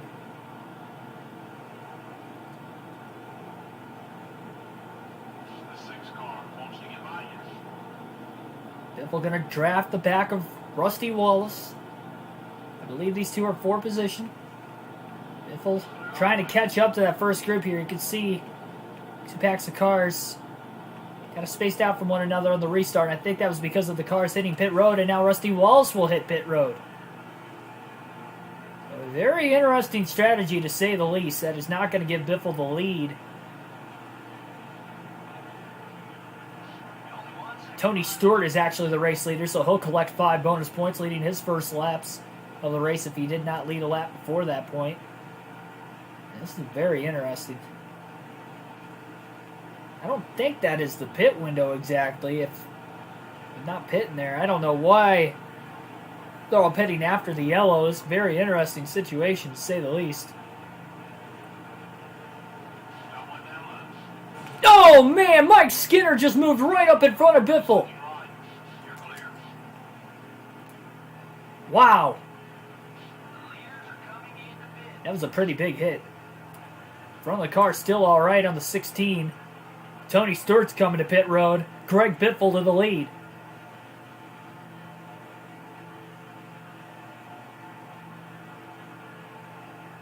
About 2 seconds ahead of the 10 of Johnny Benson. Bobby Labonte, Jeff Burton in the mix here. And I don't know why Skinner didn't stay to the inside. He wasn't up to speed yet. Moved right in front of Biffle. Biffle was already on the outside trying to get around him and the lap car behind him.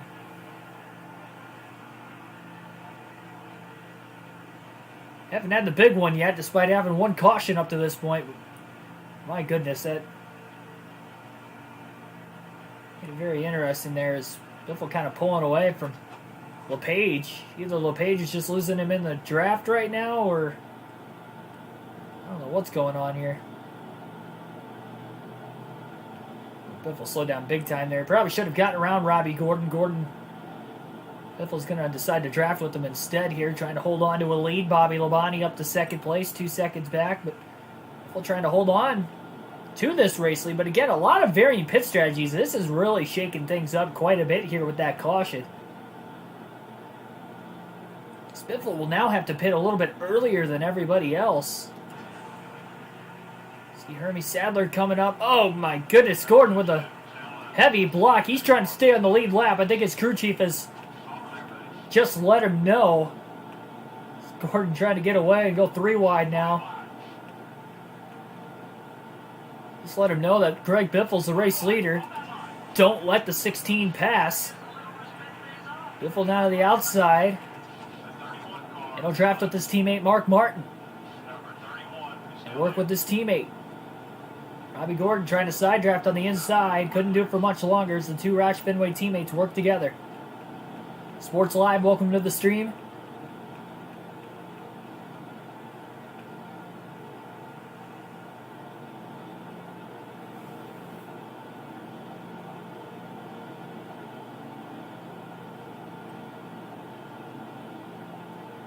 Again, one caution up to this point, but that's already more than what we had in the Daytona 500.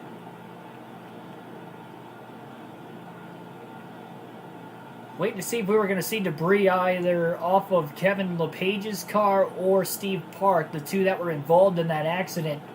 The only two involved in the accident. Nothing up to this point yet. Biffle starting to grow that lead out a little bit more. Oh, huge checkup now. Biffle got right in the back of Mark Martin. This giant pack just checked up all of a sudden.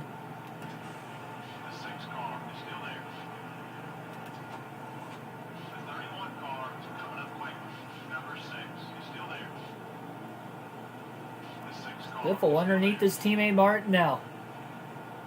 Biffle trying to put as many of these guys a lap down as he can.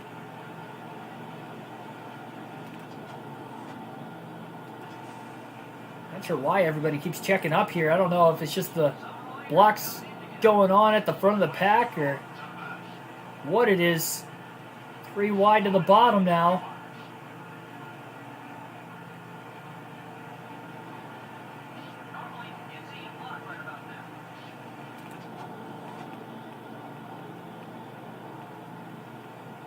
This is huge.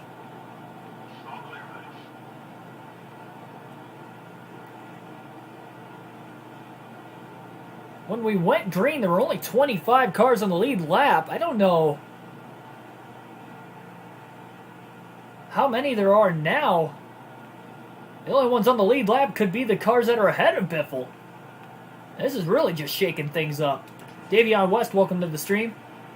And more cars now hitting the pits. So this is a very interesting situation here. I think these guys are short pitting, trying to make it as long as they can. From that point on, and maybe gang up on the 16 car. Biffle's not the only one staying out, though, either. See Kurt Busch, Bobby Labonte, Johnny Benson further back on the same strategy. We're back to 2 packs again. Still got more cars coming up out of the pits. Gonna have to be careful.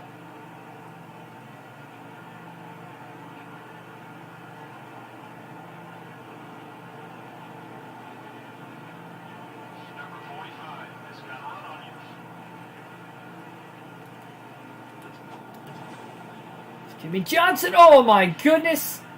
Johnson trying to move up ahead of Biffle. They almost made contact. He tried to pull what Mike Skinner did a little bit ago. Biffle trying to get these guys a lap down. He's going to clear Jeff Burton as well. Now if we get a caution at some point in time on Biffle's lap, this many cars, that would be a huge advantage on everybody else. But Kurt Busch starting to catch up in the draft here as well. He's less than a second off the lead again. The Warren Dryer still coming out of the pits. Varying pit strategies here. Biffle should only have to pit one more time today. If he can make it to 38, 39 to go, if not, he might have to pit another time after that. Maybe that's why these guys are pitting, knowing it's going to have to be a 2-stop strategy anyway.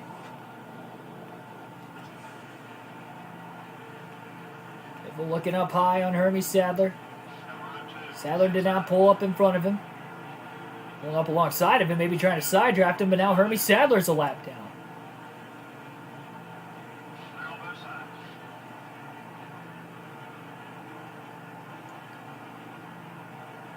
We're not going to find out until Greg Biffle pits how things are going to shape up when they cycle through. Is this going to give somebody else the race lead now? At least Biffle's got cars to draft around. He's not by himself, so he's not losing any time. And he will take a 2-tire strategy once again here. He only took 4 tires under the last stop because it was a pit stop under caution. The first 2 pit stops were under green, so he took right sides, then left sides. No limit to how many tires we can use in NASCAR Thunder 2004. Not like we do on Heat 5 with the Truck and Xfinity Series. And now Hermie Sadler is going to get right back around Biffle. Biffle will draft behind him and try to catch the next pack up ahead is likely what will end up happening now. So Sadler likely back on the lead lap now. Biffle trying to pull away from the pack with Hermie Sadler.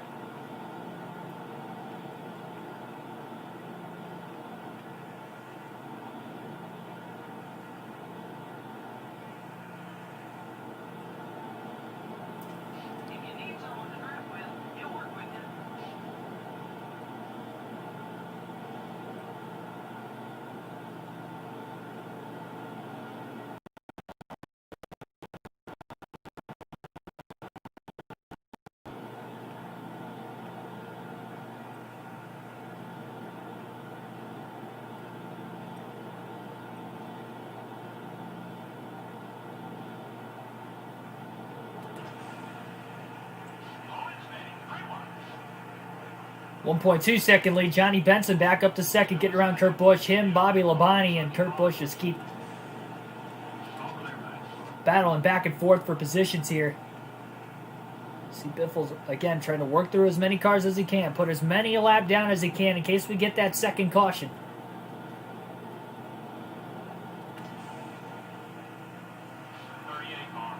Swings now underneath the 38 of Elliott.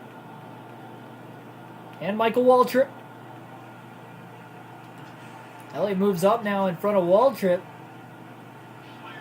Biffle clears Michael off of turn 4. See if Biffle can stick with Jeremy Mayfield. Yes, he will. Through the tri-oval. Starting to reel him back in again. And Waltrip's got a big draft off the back of Greg Biffle as well. It's a huge run. Now to the back of Steve Park as he'll lap Jeremy Mayfield. Now, if the caution does come out, these guys can race back to the caution flag to try and get back around Biffle. But once you're behind him, it's going to be a lot harder to get back into this again. And there's the 12 of Ryan Newman now. Just in front of Greg Biffle. Now, Ryan Newman is the points leader. That is somebody who Biffle really wants to put a lap down.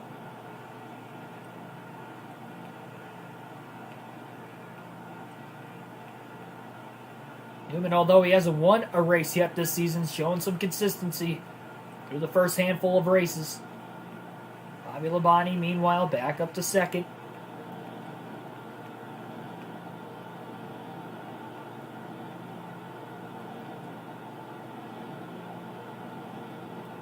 Kind of a three-car tandem now.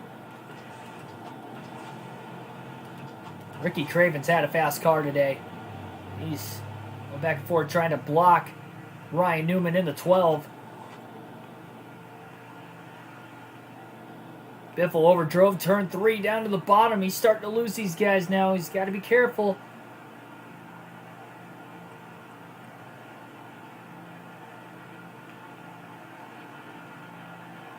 Craven and Newman might be... Yeah, they just drafted themselves away. Biffle really messed that one up.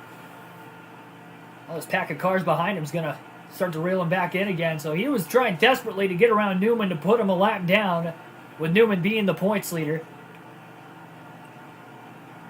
Waltrip trying to lead this pack back to Biffle.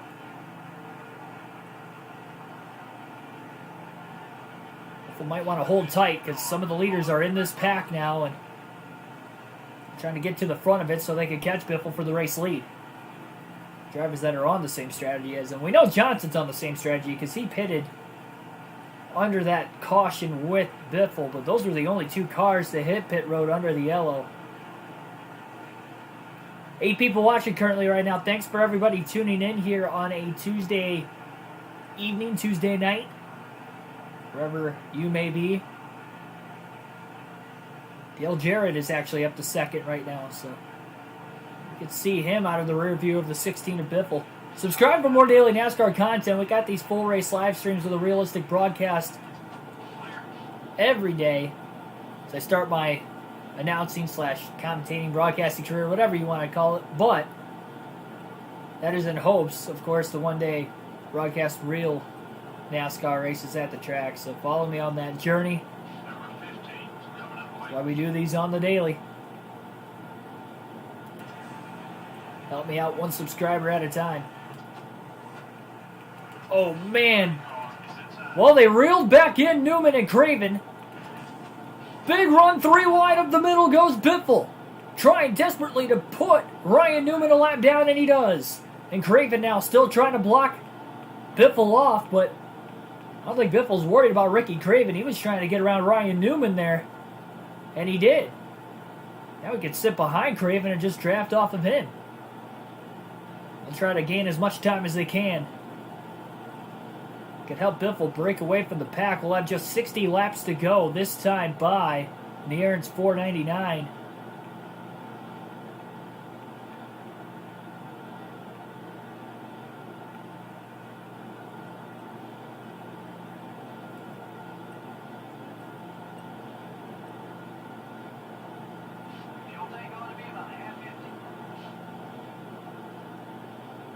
So 60 to go. Man, I think Biffle might be just outside the pit window, and I think that's why everybody was pitting a lap or two after the caution.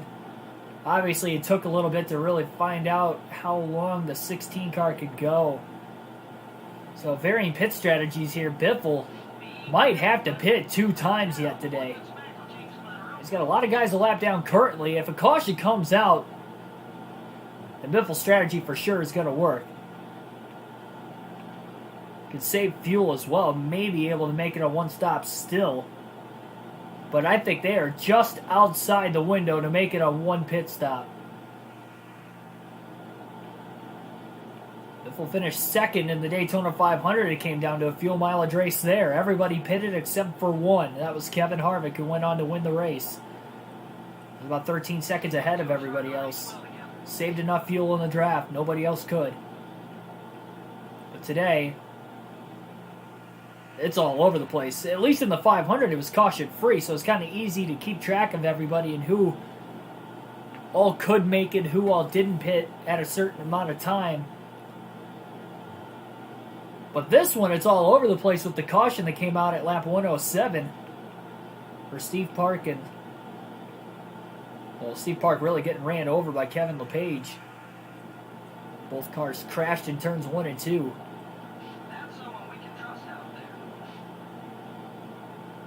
Biffle and Craven a pole away from the pack, and Craven's all right with it because he's staying on the lead lap because of it. Biffle's not trying to pass him, at least yet, until they get to this next pack of cars, and then Biffle will try to make his move.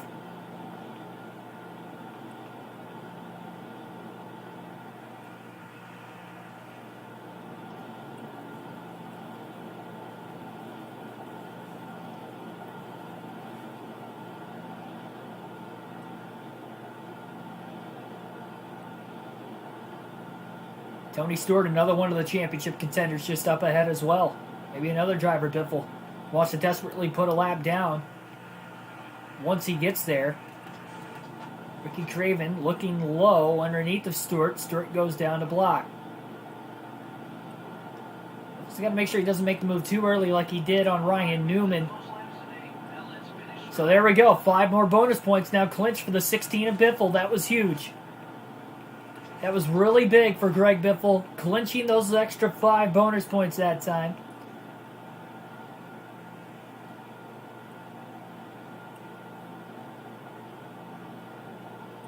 Another key moment in the race. Craven got to the inside of Tony Stewart. Biffle's just going to draft Craven right on by. Ricky will stay in the lead lap. Tony Stewart will go a lap down.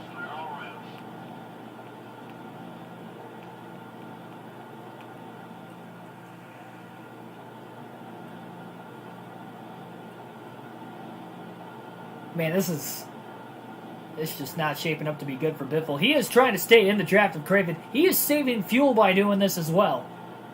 Again, we have 56 laps to go currently. And Biffle is likely a couple laps short of being able to make it on 1 stop. He's not the only one on this strategy.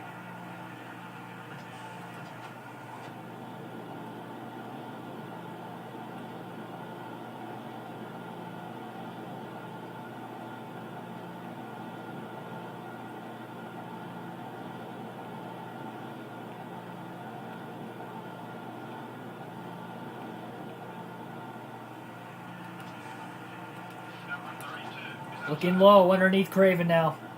He'll get around him cleanly in the tri-oval. He's got a draft off of Jerry Nadeau in the 01 car. Biffle also, again, trying to go for 3 wins in a row. Still early in the points season. And he'll get around Nadeau. Trying to draft off of Sterling Marlin. Nadeau trying to cross him back over. Man, they almost made contact. Off of turn 2. Trying to cut back down to the bottom in front of him as quickly as he could so he can keep the draft in front of him of Sterling Marlin.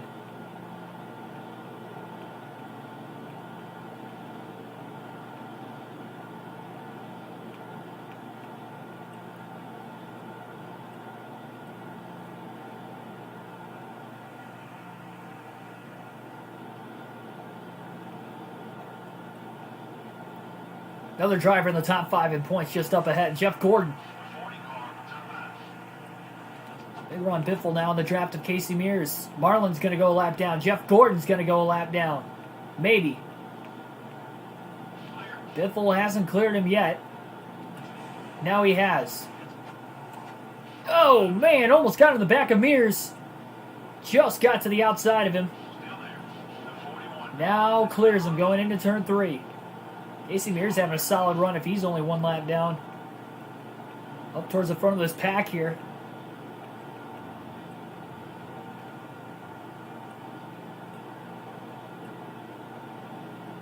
Ricky Rudd's been fast today. Biffle underneath him, still drafting off of Ward Burton in the 22. Terry Labonte up here in the 5 car. 5.6 second lead now for Biffle. Still going to go with the 2-tire strategy as well.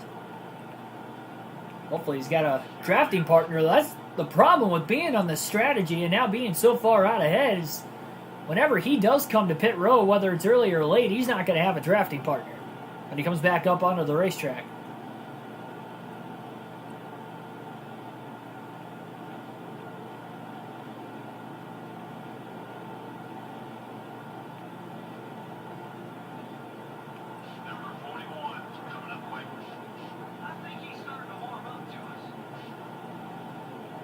Joe Nemechek still trying to block off Ward Burton. Burton looks low going into turn 1, and he has a huge run. Biffle still following him. Nemechek now lap down. We saw Nemechek up towards the front right before that caution.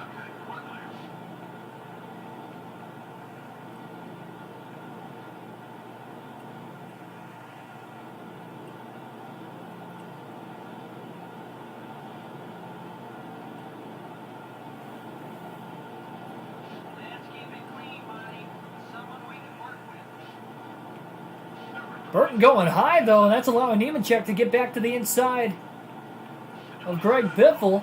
Biffle ducks in line now, stalling the inside out. Ricky Rudd was down there, too, and Biffle's going to instead go with Joe Nemechek. I think Nemechek might have a faster car, plus Burton was trying to run the top there, which also kind of cost him, so Ward Burton will go a lap down. Nemechek barely on the lead lap. And there isn't many more cars up ahead of Biffle. And Ricky Rudd now trying to get underneath the 16. So whoever Biffle drafts behind just doesn't seem to be as fast as he's working his way through the traffic. Leaning on the 21 of Rudd. Off of turn 2. Second to break the momentum now to kind of pull away a little bit more. Or at least to the front 3 cars. Got a lot of open room to run after that. And just less than a quarter tank of fuel left for Greg Biffle in the 16. 50 laps to go this time by. It is definitely going to be a 2-stopper from here. I mean, even if he just keeps saving in the draft, it's just not going to be enough. He's only got enough fuel for about 8 or 9 more laps. He is going to be anywhere between 3 to 4 laps short to the end on just 1 more stop. So it'll likely be right sides only on this stop, and then either left sides only on the final stop if we stay green, or fuel only, knowing it's only going to be a 3-4 lap dash to the finish after that final stop. Probably fuel only just to save time, a little half a can and go. Knowing that a lot of these guys are probably good to go on 1 more stop.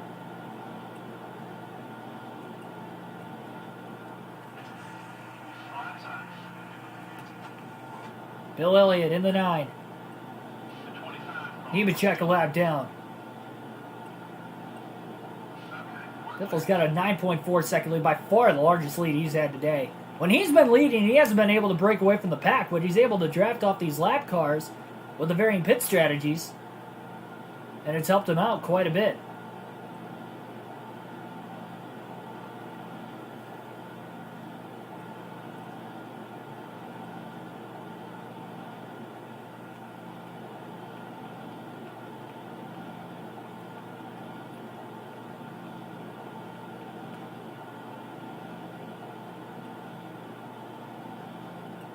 That's Dale Jr. trying to block off Bill Elliott. Jr. trying to also stay behind his teammate Jeff Green in the 1. Elliott now gets under him. Now Jeff Green moves to the bottom. Junior's hung out to dry now, and he'll go a lap down.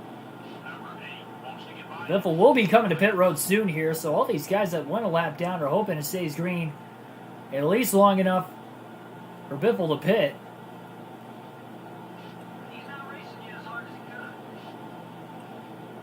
Biffle drafted behind Elliott again now, underneath Jeff Green in the 1. Ooh, contact there.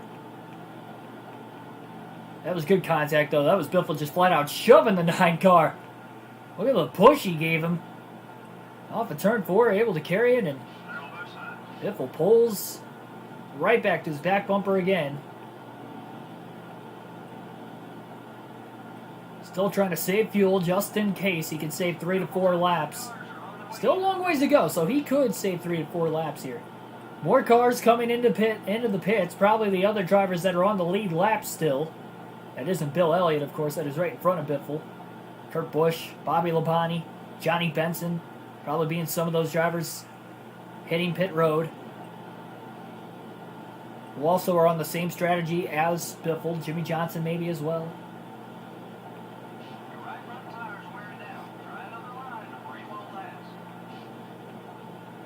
If they're pitting now, they definitely can't make it to the end on one more stop. There is no way.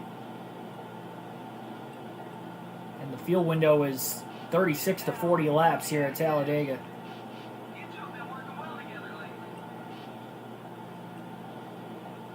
Biffle's made it roughly 38 to 39 laps in those windows. Today, not a lap more, and not a lap less than 37, really.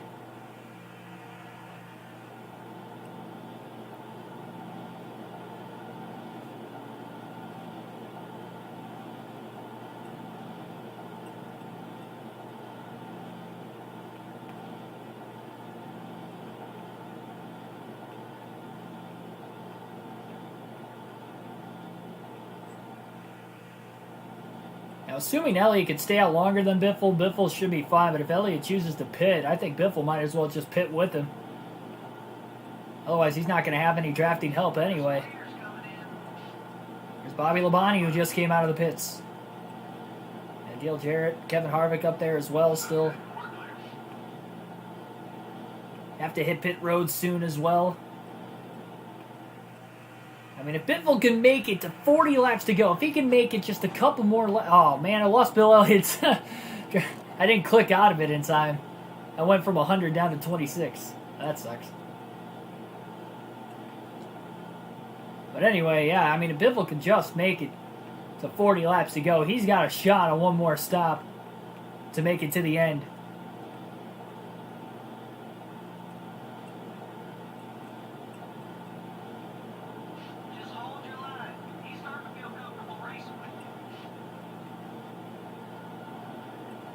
They've got 44 to go.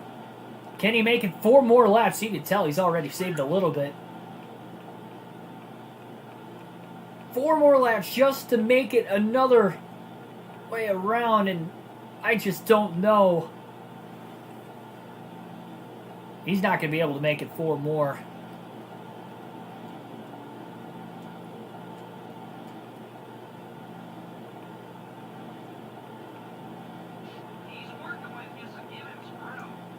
Still drafting with Elliott.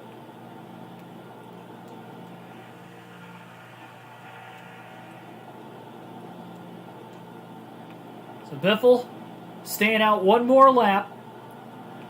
Trying to stretch this pit window out. Long way around the track here. Just 4 cars on the lead lap. My goodness.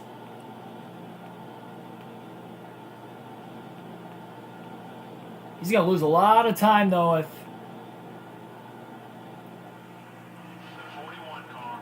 can't make it back onto pit road. Biffle still drafted behind Elliott. Doesn't want that fuel tank to run dry.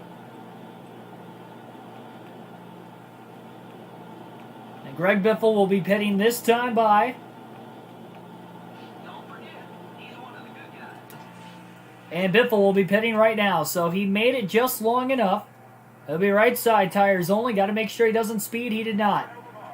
Right sides only for the 16 of Biffle. 4 fresh tires and a full tank of fuel. Brent Cole and Shane Grohl, welcome to the stream.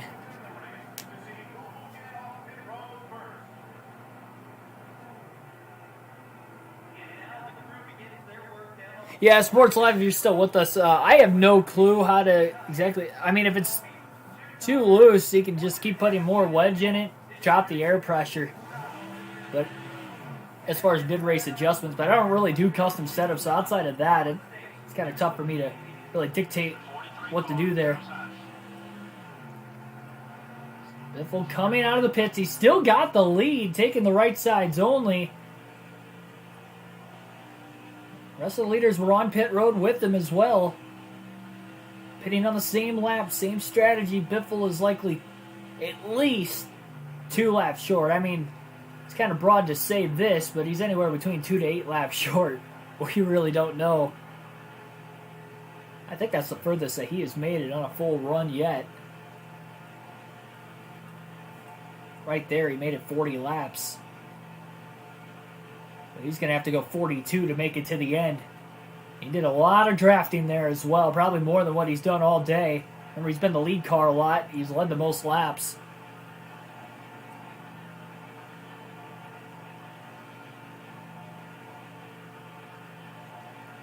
Can alternate through the different camera angles one final time today. Bill Elliott's in second. But he's 12 seconds off the lead from Greg Biffle, so Biffle just kind of all by himself right now, running laps. And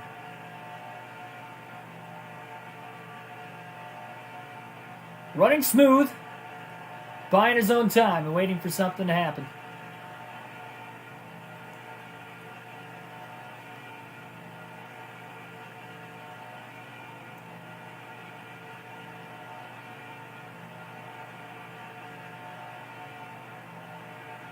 So the thing, if a caution comes out, really at any point here, everybody can then pit, and it's just a one-stop race to the finish for sure by pitting under the caution. Also by Biffle leading these laps, although he's already clinched the most laps led, so he scored 10 bonus points today. Nobody else is leading laps, getting any sort of shot at 5 bonus points, unless they've already led, of course, but Biffle's able to hold on here.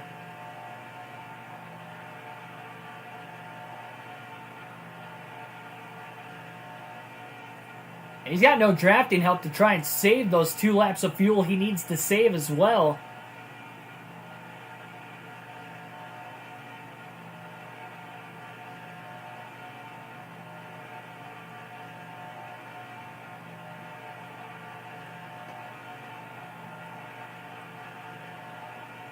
Anybody that pits pretty much from now on should be able to make it. See some drivers topping off here. Pitting at the edge of that pit window. Bill Elliott gained a second in the last 3 laps, so single car speed, he's a little bit faster than Biffle. So Biffle was pushing him, and they were fast in the draft with one another, but single car speed as they have spread apart from one another. Elliott's a little bit quicker. Should be able to catch Biffle over the course of the run.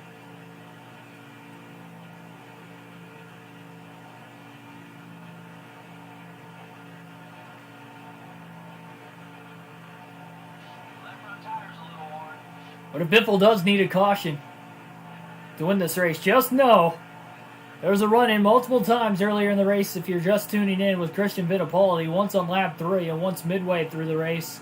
Oh, he's leading in front of the pack. Fittipaldi slammed him twice, both times.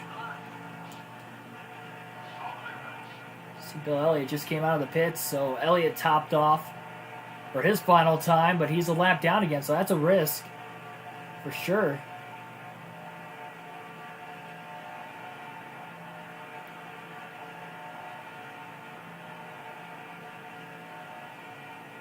But yeah, if he needs a caution, I think Biffle's willing to turn Christian Fittipaldi and pay him back here in this one.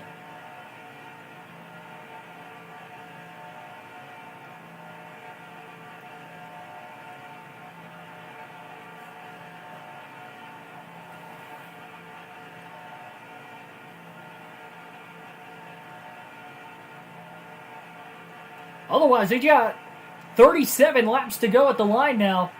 23-second lead, Kurt Busch. Second place, so again, the gap widened out with Bill Elliott coming back around to top off on fuel. At least we know he's good to the end.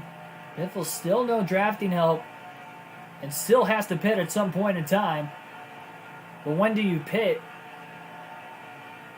He's got a lot of these guys trapped a lap down right now.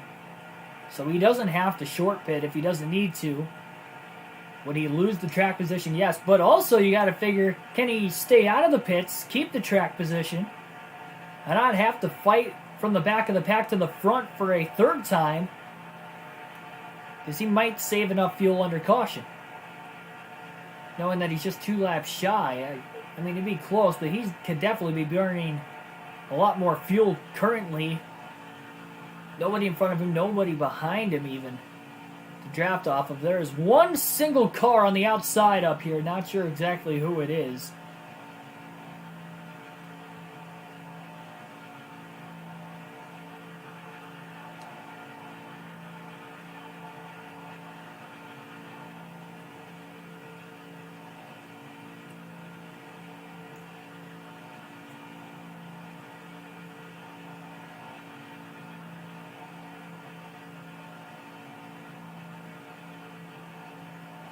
That'd be somebody who Biffle's at least faster in single car speed, because it does seem like he's catching him, so it's probably one of the back marker cars.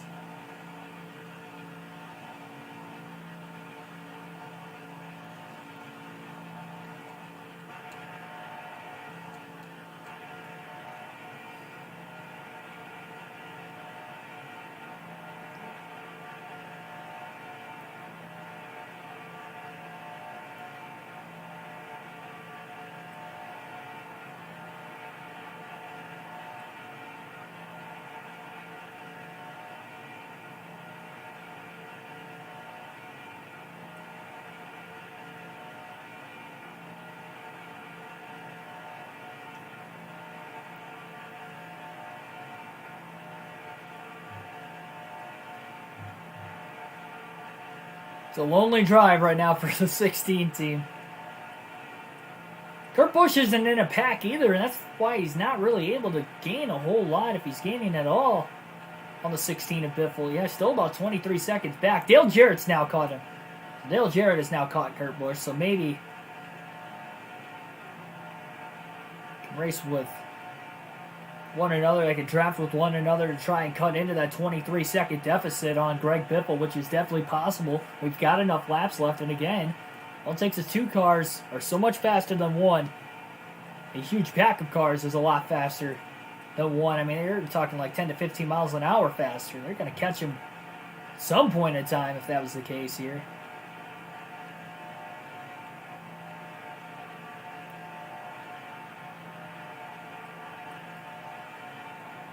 But who's to say one of those guys can make it to the end on fuel? Did they pit maybe a lap or 2 after Greg Biffle? But they might be able to make it to the end. Just as well as they're drafting with each other enough currently as well, they could probably make it.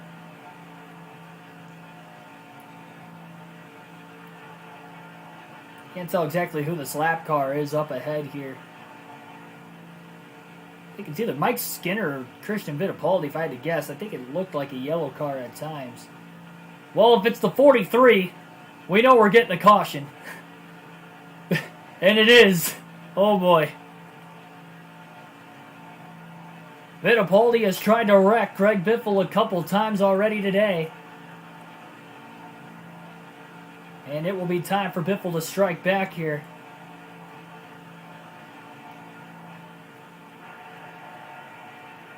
Likely needed a caution to top off on fuel the rest of the way. And the lone rival that has almost cost him the race twice up to this point. Biffle was able to survive both times. In his draft, down the back straightaway.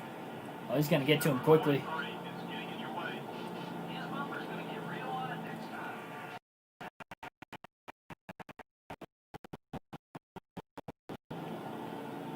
Biffle pulls out a line. He just kind of lost him there. Center of the corner. It's like he gave him too much of a push down the back straightaway to pull away. This could get interesting. Might be content with saving fuel behind him too, though, to make it to the end. I don't know. It's tough to say for sure exactly where we're at right now.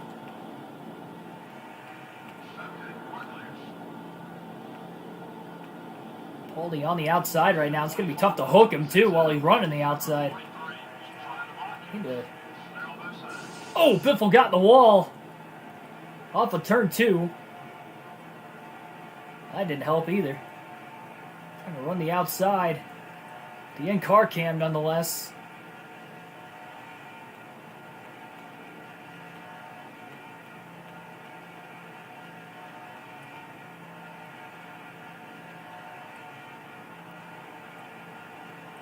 Don't usually see tempers flare at Talladega.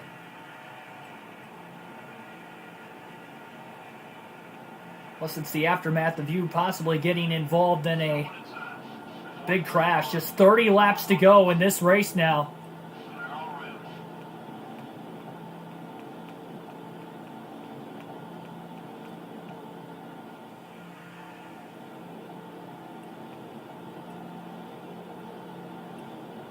Biffle's going to have to get him off the top side of the racetrack if he's going to want to give him his payback.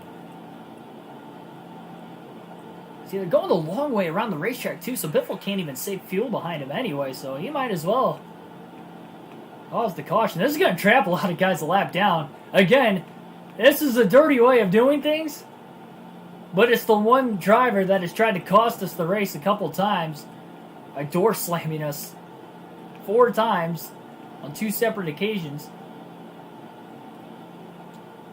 Less than 20 laps to go, and they are right with one another here.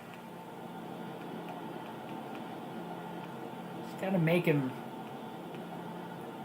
try to block him. Yep, there he goes. Fittipaldi on the inside.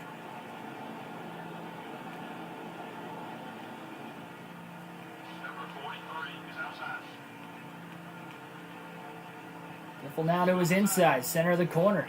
Fittipaldi gets the run off the top. I think Fittipaldi's got 4 tires. 4 fresh tires, that is, too.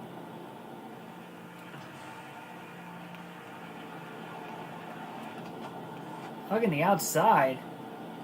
I can't hook him in the left rear. It's so hard to do that in this game, so I'm trying to get him in the right rear. Not a rival on the indicator anymore, but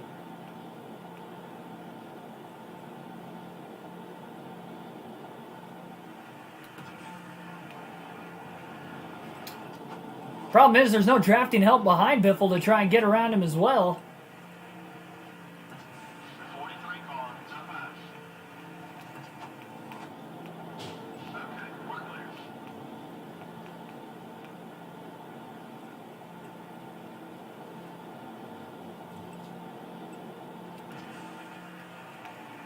Huge run.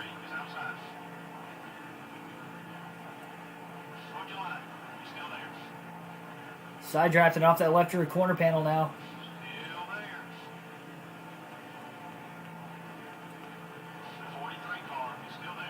Now Biffle's just going to pass him and clear him. That's not exactly what he wanted to do.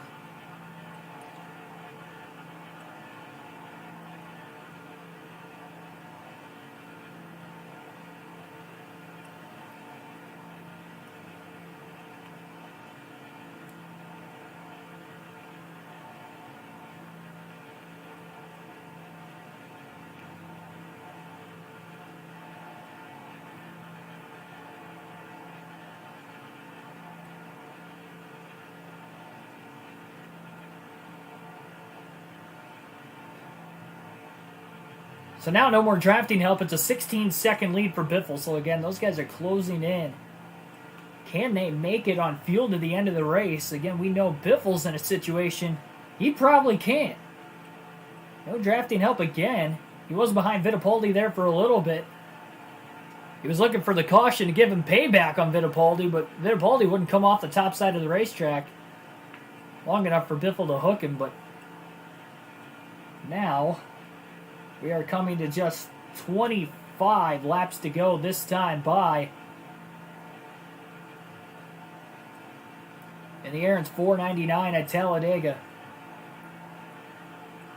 Single car, Greg Biffle all by himself here, but again has to pit and likely needs a caution. He's about 2 laps short. Most of these guys are good to go to the end. Not all of them, but most of them. But with that, most of them are a lap down because Biffle is not pit yet, and he has such a big lead. 2-tire strategy from when he came out of the pits.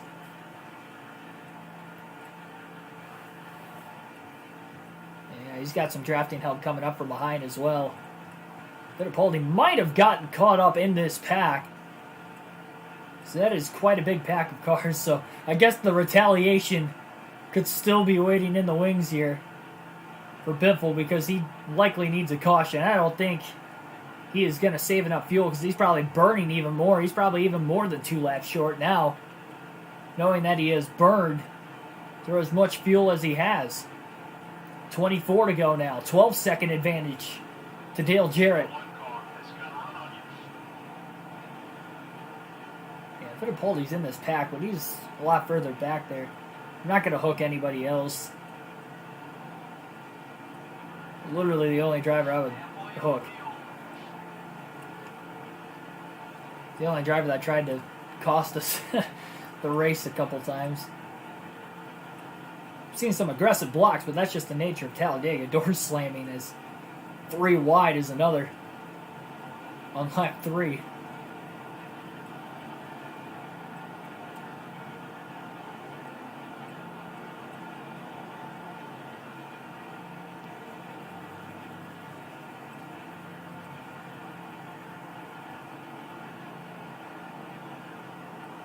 I think he's got to be committed to staying out of the pits until the end of this race at this point. He is going to be short, but just in case somebody else can make it. And now, Sterling Marlin's going to get under him off of turn 2. And Ricky Rudd, for that matter. Biffle in line behind Sterling Marlin now. Maybe he's got a drafting partner. Willing to draft behind Sterling. It will be a fuel-only stop when Biffle has to come onto pit road if he can't make it to the end. But if he can save enough and draft off of Sterling Marlin, who has shown speed today, so he is a faster car, it wouldn't be holding him up. See these two already slowly starting to break away from this pack of 6 or 7 cars. 12.4 second lead on Dale Jarrett. They're about 2 to 3 tenths of a second faster that last lap. Pull away too. That could give a big gap also. So now Biffle's got drafting help. Something he didn't have for pretty much this entire run up to this point. But is it too late?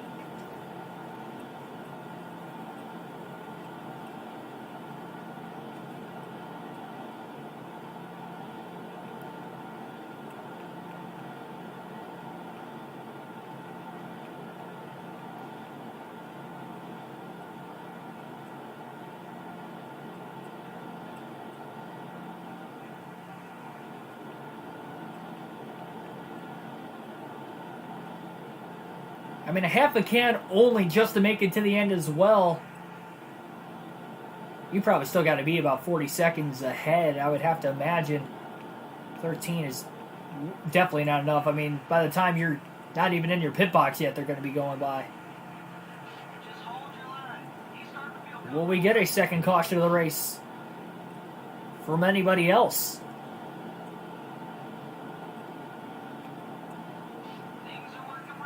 Full almost got in the wall. Had to duck down to the bottom. Marlin went to the bottom as well. Keeping Biffle in the draft. They started to break away from this pack. Not anymore.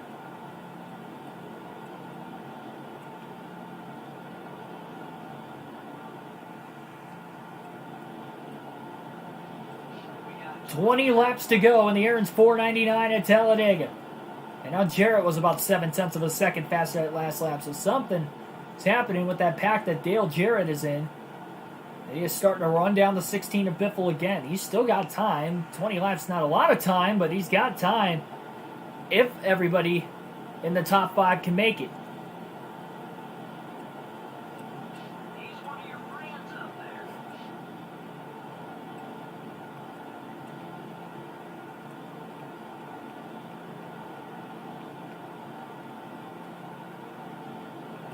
Biffle's still continuing to work with Marlin, even though there's a slower lap car of Kevin LePage just in front of him. LePage is trying to block these guys off. I think he's already a lap down. And that's going to... Oh, Casey Mears! Little contact with Biffle through the tri-oval. Biffle to the bottom now. Going to go with Casey Mears, and now he's 3 wide under him all of a sudden. So now these guys are racing. Biffle's 3 wide middle all of a sudden. This is not saving fuel at all. Oh! The big checkup. Marlin checked up right in front. Greg Biffle. Biffle drafting Casey Mears now to try and get on by 57 of LePage, and they will. 18 laps to go this time by. And the Aaron's 499 at Talladega. Biffle now drafting off of another Chip Ganassi Chevrolet. Dodge, rather, I should say. They're Chevrolet now. They were Dodge at this time. Marlin and Mears.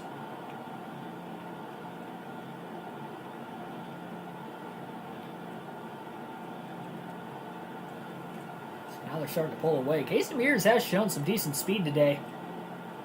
Haven't seen that much out of him this season, but we're seeing it here.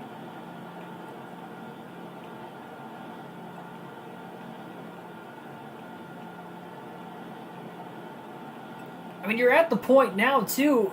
It is much later in the race than what it was 15 to 20 laps ago. If a caution comes out, can you even make your way through the field if you were to pit, if you're Greg Biffle? All it takes is one of those lead lap cars to stay out, though, and he wouldn't restart that far back in the pack. Especially if a caution came out with 10 to go or less. If a caution comes out the last 10 laps, it's a single file restart. Lap cars have to restart behind all the lead lap cars, not to the inside like you would see if there are lap cars at any other portion of the race.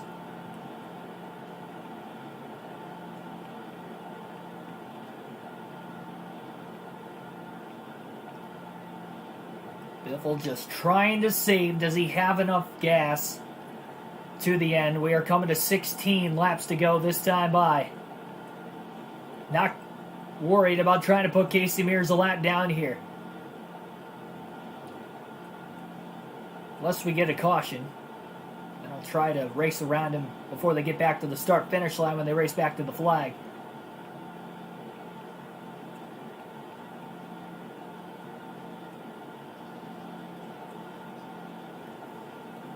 It is a tough decision. Very tough. After back-to-back wins, obviously trying to keep a streak going to make it 3 in a row for Biffle is one thing, but knowing he had a rough start to the year outside of second in the Daytona 500. He had 2 DNFs in the second and third races of the year at both Atlanta and Texas, which put him behind in the point standings. Actually dropped him back to 27th. Back-to-back wins still early in the year. He jumped back up to 10th, just like that. And now has a 16-second lead over Johnny Benson, who has now jumped up to second place. We know Dale Jarrett's got a fast car, too. Everybody's just trying to save fuel that is on the lead lap right now. Outside of Casey Mears, he's already pitted. We know he can make it to the end, so he's hustling.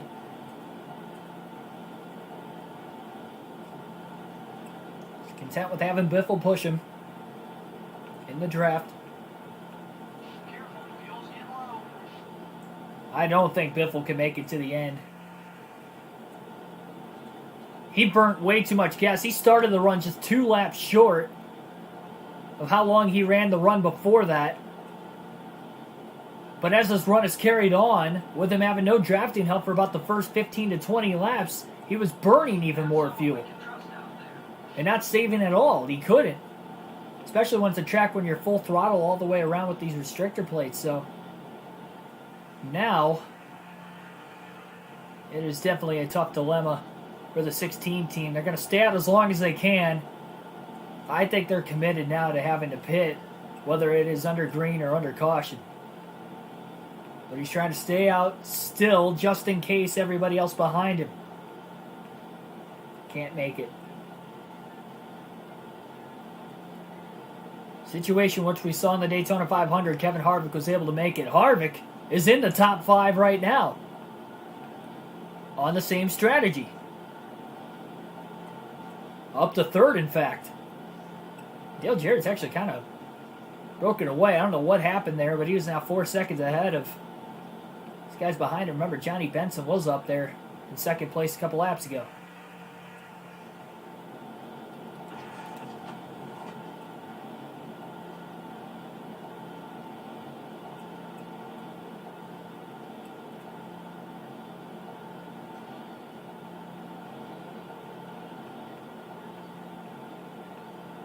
Problem is, Mears is running on the outside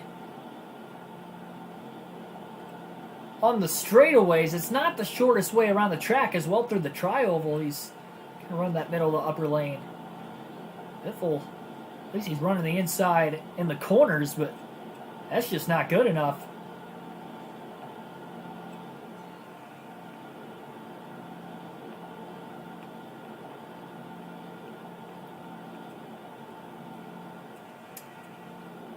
Obviously, thinking back to when he needed a caution and had a chance to hook Christian Fittipaldi and get his payback, and he didn't do it. There wasn't even a pack either. He could have done it and not even wrecked anybody else. Which would have been the best way to do it. You hate to have to go back to retaliation like that to win you a race or give you a better chance to win the race, but that's kind of the situation we're in here.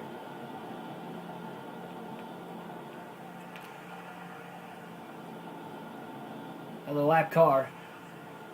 Mears drops to the inside. Biffle right behind him. To follow Mears on by. I think that's Kevin Grubb in the 26. It is. And clear him. It'll be a half can of fuel only when Biffle does come into the pits. Running out as long as he can, hoping for a caution first. It's the only reason I'm not stopping on the pit road, by the way, there, Davion. Just in case we do get the caution. I'd still have to pit anyway, but it would trap so many guys a lap down, I wouldn't have to come from all the way in the back of the pack if we were to get a caution. I mean, a lot of these guys are a lap down. Very few cars on the lead lap. 25 seconds now ahead of Dale Jarrett in 2nd. Bobby Labonte up to 3rd, only a second behind him now. So we're starting to reel Jarrett back in. Luckily they got broken up. That's helping Biffle. So he should be able to make it anywhere between 3 to 5 more laps on fuel. With running behind Mears even.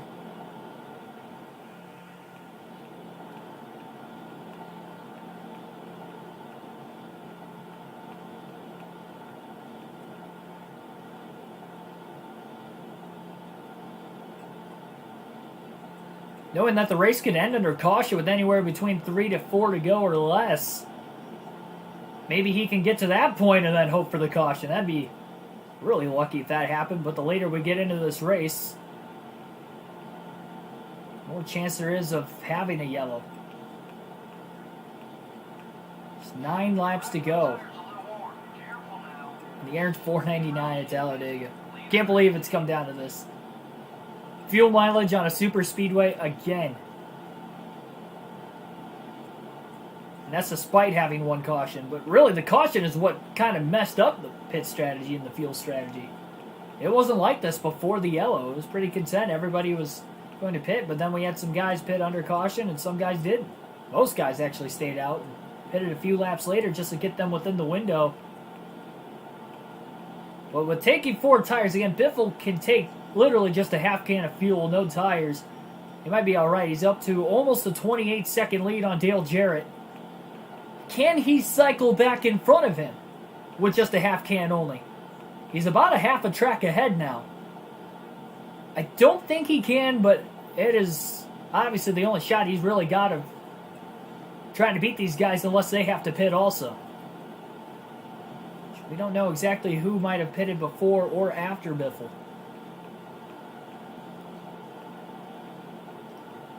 So Biffle really low on gas. He should be able to make it 1 more lap. Staying out, trying to have that drafting help with Casey Mears here for just this extra lap. 7 laps to go, so we'll have 6 laps left when he comes off of pit road. We had a couple cars on pit road that time by, maybe topping off one final time. So Biffle will pit this time by.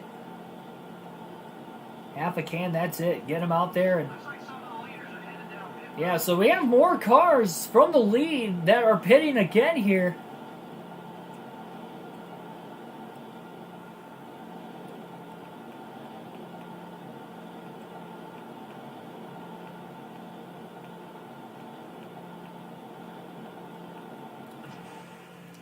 Oh, Mears is coming into pit too. This could be good for Biffle. He might have some drafting help. Got to make sure he doesn't speed. Oh, that was close. There was some contact there with Mears coming to pit road too.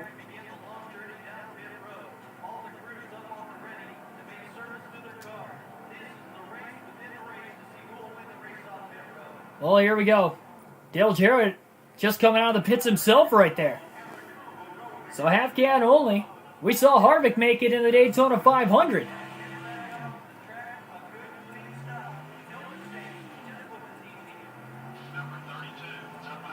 Six laps to go. He's got the lead. Harvick only 5 seconds behind him. Biffle coming out onto the track. He's really slow right now. There goes Labonte. Where is Harvick? Biffle pulling up onto the racetrack now. And there is Harvick right behind, trying to make it on fuel for the second Superspeedway race in a row to try and get to the lead. Equal tires as Biffle. Biffle has to go down the block, and now all of a sudden we've got a race for the win.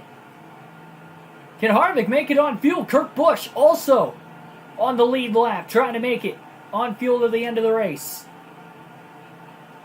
Is Harvick committed to trying to just run it out to the end, or is he going to pit here? He's not going to pit. Jeremy Mayfield did. Harvick looking for the run on the outside. Kurt Busch, Biffle's teammate, also up here. He's led laps today, too. 5 laps to go. And actually, Kurt Busch. So Busch is a lap down right now. This is a really confusing ending of the race.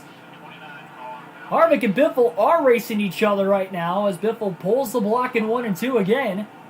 Harvick trying to make it on gas. One less stop.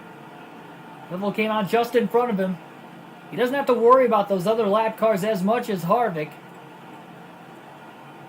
But obviously, if somebody else gets a run, be able to get around him. There's a huge gap back to the third place car right now. It is a 2-horse race.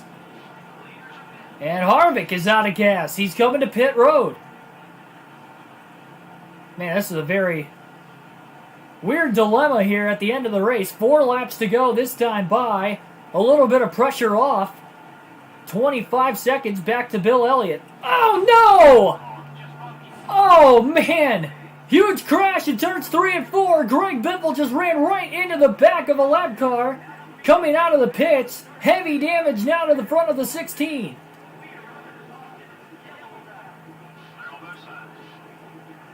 He's still running. Oh, man, that was not good at all. That is the second caution of the race. Is this going to end it? Or are we going to have a 1-lap shootout after this? And if we have a 1-lap shootout, Greg Biffle's car is severely damaged. Tries to hold Robbie Gordon a lap down. Still have some cars on pit road too. So they race back to the caution flag. See the hood. The severe damage there. Ran right into the back of Brett Bodine, who washed back up into the racetrack. I don't think anybody else even hit him when he came back up the track. No, Tony Stewart did. Yeah, Tony Stewart clobbered him. So 3-car accident, our second caution of the race. Biffle's going to have to stay out here, obviously. This is a very interesting situation. And that will end the race under caution, thankfully enough for Biffle. So Greg Biffle under caution will win as his hood flies off across the finish line. Greg Biffle will win the Aaron's 499 at Talladega, as I forgot to do the burnout there. under caution. Stand out that much more. A dramatic way to end it. Clean air pretty much all race long. Wow, that. Yeah, no doubt he deserves the victory. What an incredible race for all. If we would have had a one-lap shootout there, I don't think he would have been able to hold on. You saw his hood even fly off under caution. Should be interesting next time they get next to each other on the race. That car was severely damaged. Wants to back down, and we could see some sparks fly. And everybody who was racing there, Harvick and everybody else, could not make it on fuel, so just 2 cautions in the race today. Biffle picks up his 3rd consecutive victory. Hoodless in victory lane.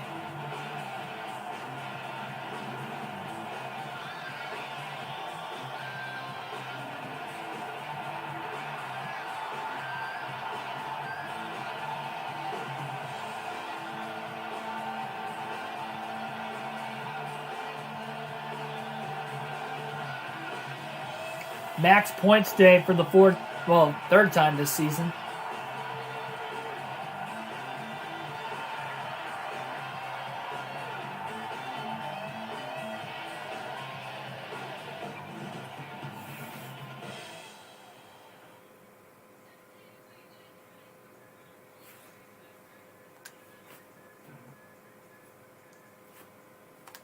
Take a look at the finishing results. That got changed severely at the end of the race with the pit strategy. And that pit strategy helped Biffle lead the most laps by a large margin. It looked like 129 of the 188 laps led today. It's insane. Biffle had a dominant car, but there were some other fast ones there. And obviously had to pit late in the going. Harvick, Dale Jarrett being those. Kurt Busch was up at the front, led some laps in this race as well. Biffle with the win. Bill Elliott, 2nd, followed by Jeff Green. Joe Nemechek, Ricky Rudd, your top 5. Sterling Marlin, 6th. Dale Jr., 7th. Dale Jarrett fell back to 8th. Labonte fell back to 9th. Ricky Craven rounds out the top 10. 47 lead changes, despite only 2 cautions, to bunch the field back together. 2 hours, 54 minutes total time on the race today. Only 2 cautions, but 2 more than what we had in the first Superspeedway race earlier this season. There you see the guys finishing 1 or 2 laps down at the end of the race there with the caution. We only had 11 drivers finish on the lead lap because of that late race yellow and the pit strategy that went along prior to that caution. Quite a few drivers DNF today. Ashton Lewis, Matt Kenseth, Michael Waltrip, Mark Martin. That's a big hit in the points for Martin. He was 2nd coming in. Jack Sprigg, Johnny Benson, all DNF today. Surprised Brett Bodine was still running there at the end. A couple laps down to 33rd. After the crash that brought out the final caution of the race. But yeah, for Mark Martin, that was a huge, huge hit in the points. And also, for Johnny Benson, he was running 2nd there late in the race, lap 174. It looked like he had an engine failure. So 6 drivers failed to finish here in this one.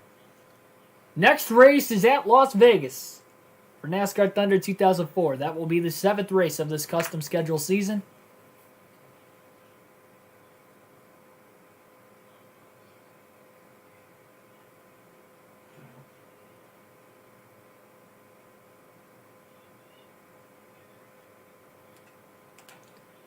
Take a look at that point standings after Biffle's 3rd consecutive win. That jumps him up to 5th. Ryan Newman still holds on to the points lead.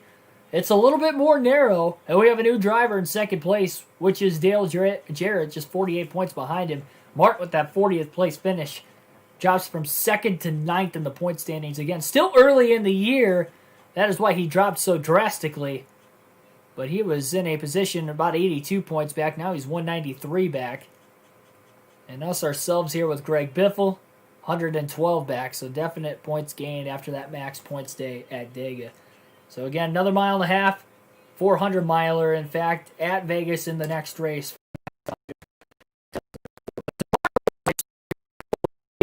Full race live stream as usual with the realistic broadcast. So subscribe for more daily NASCAR content if you're into that kind of stuff.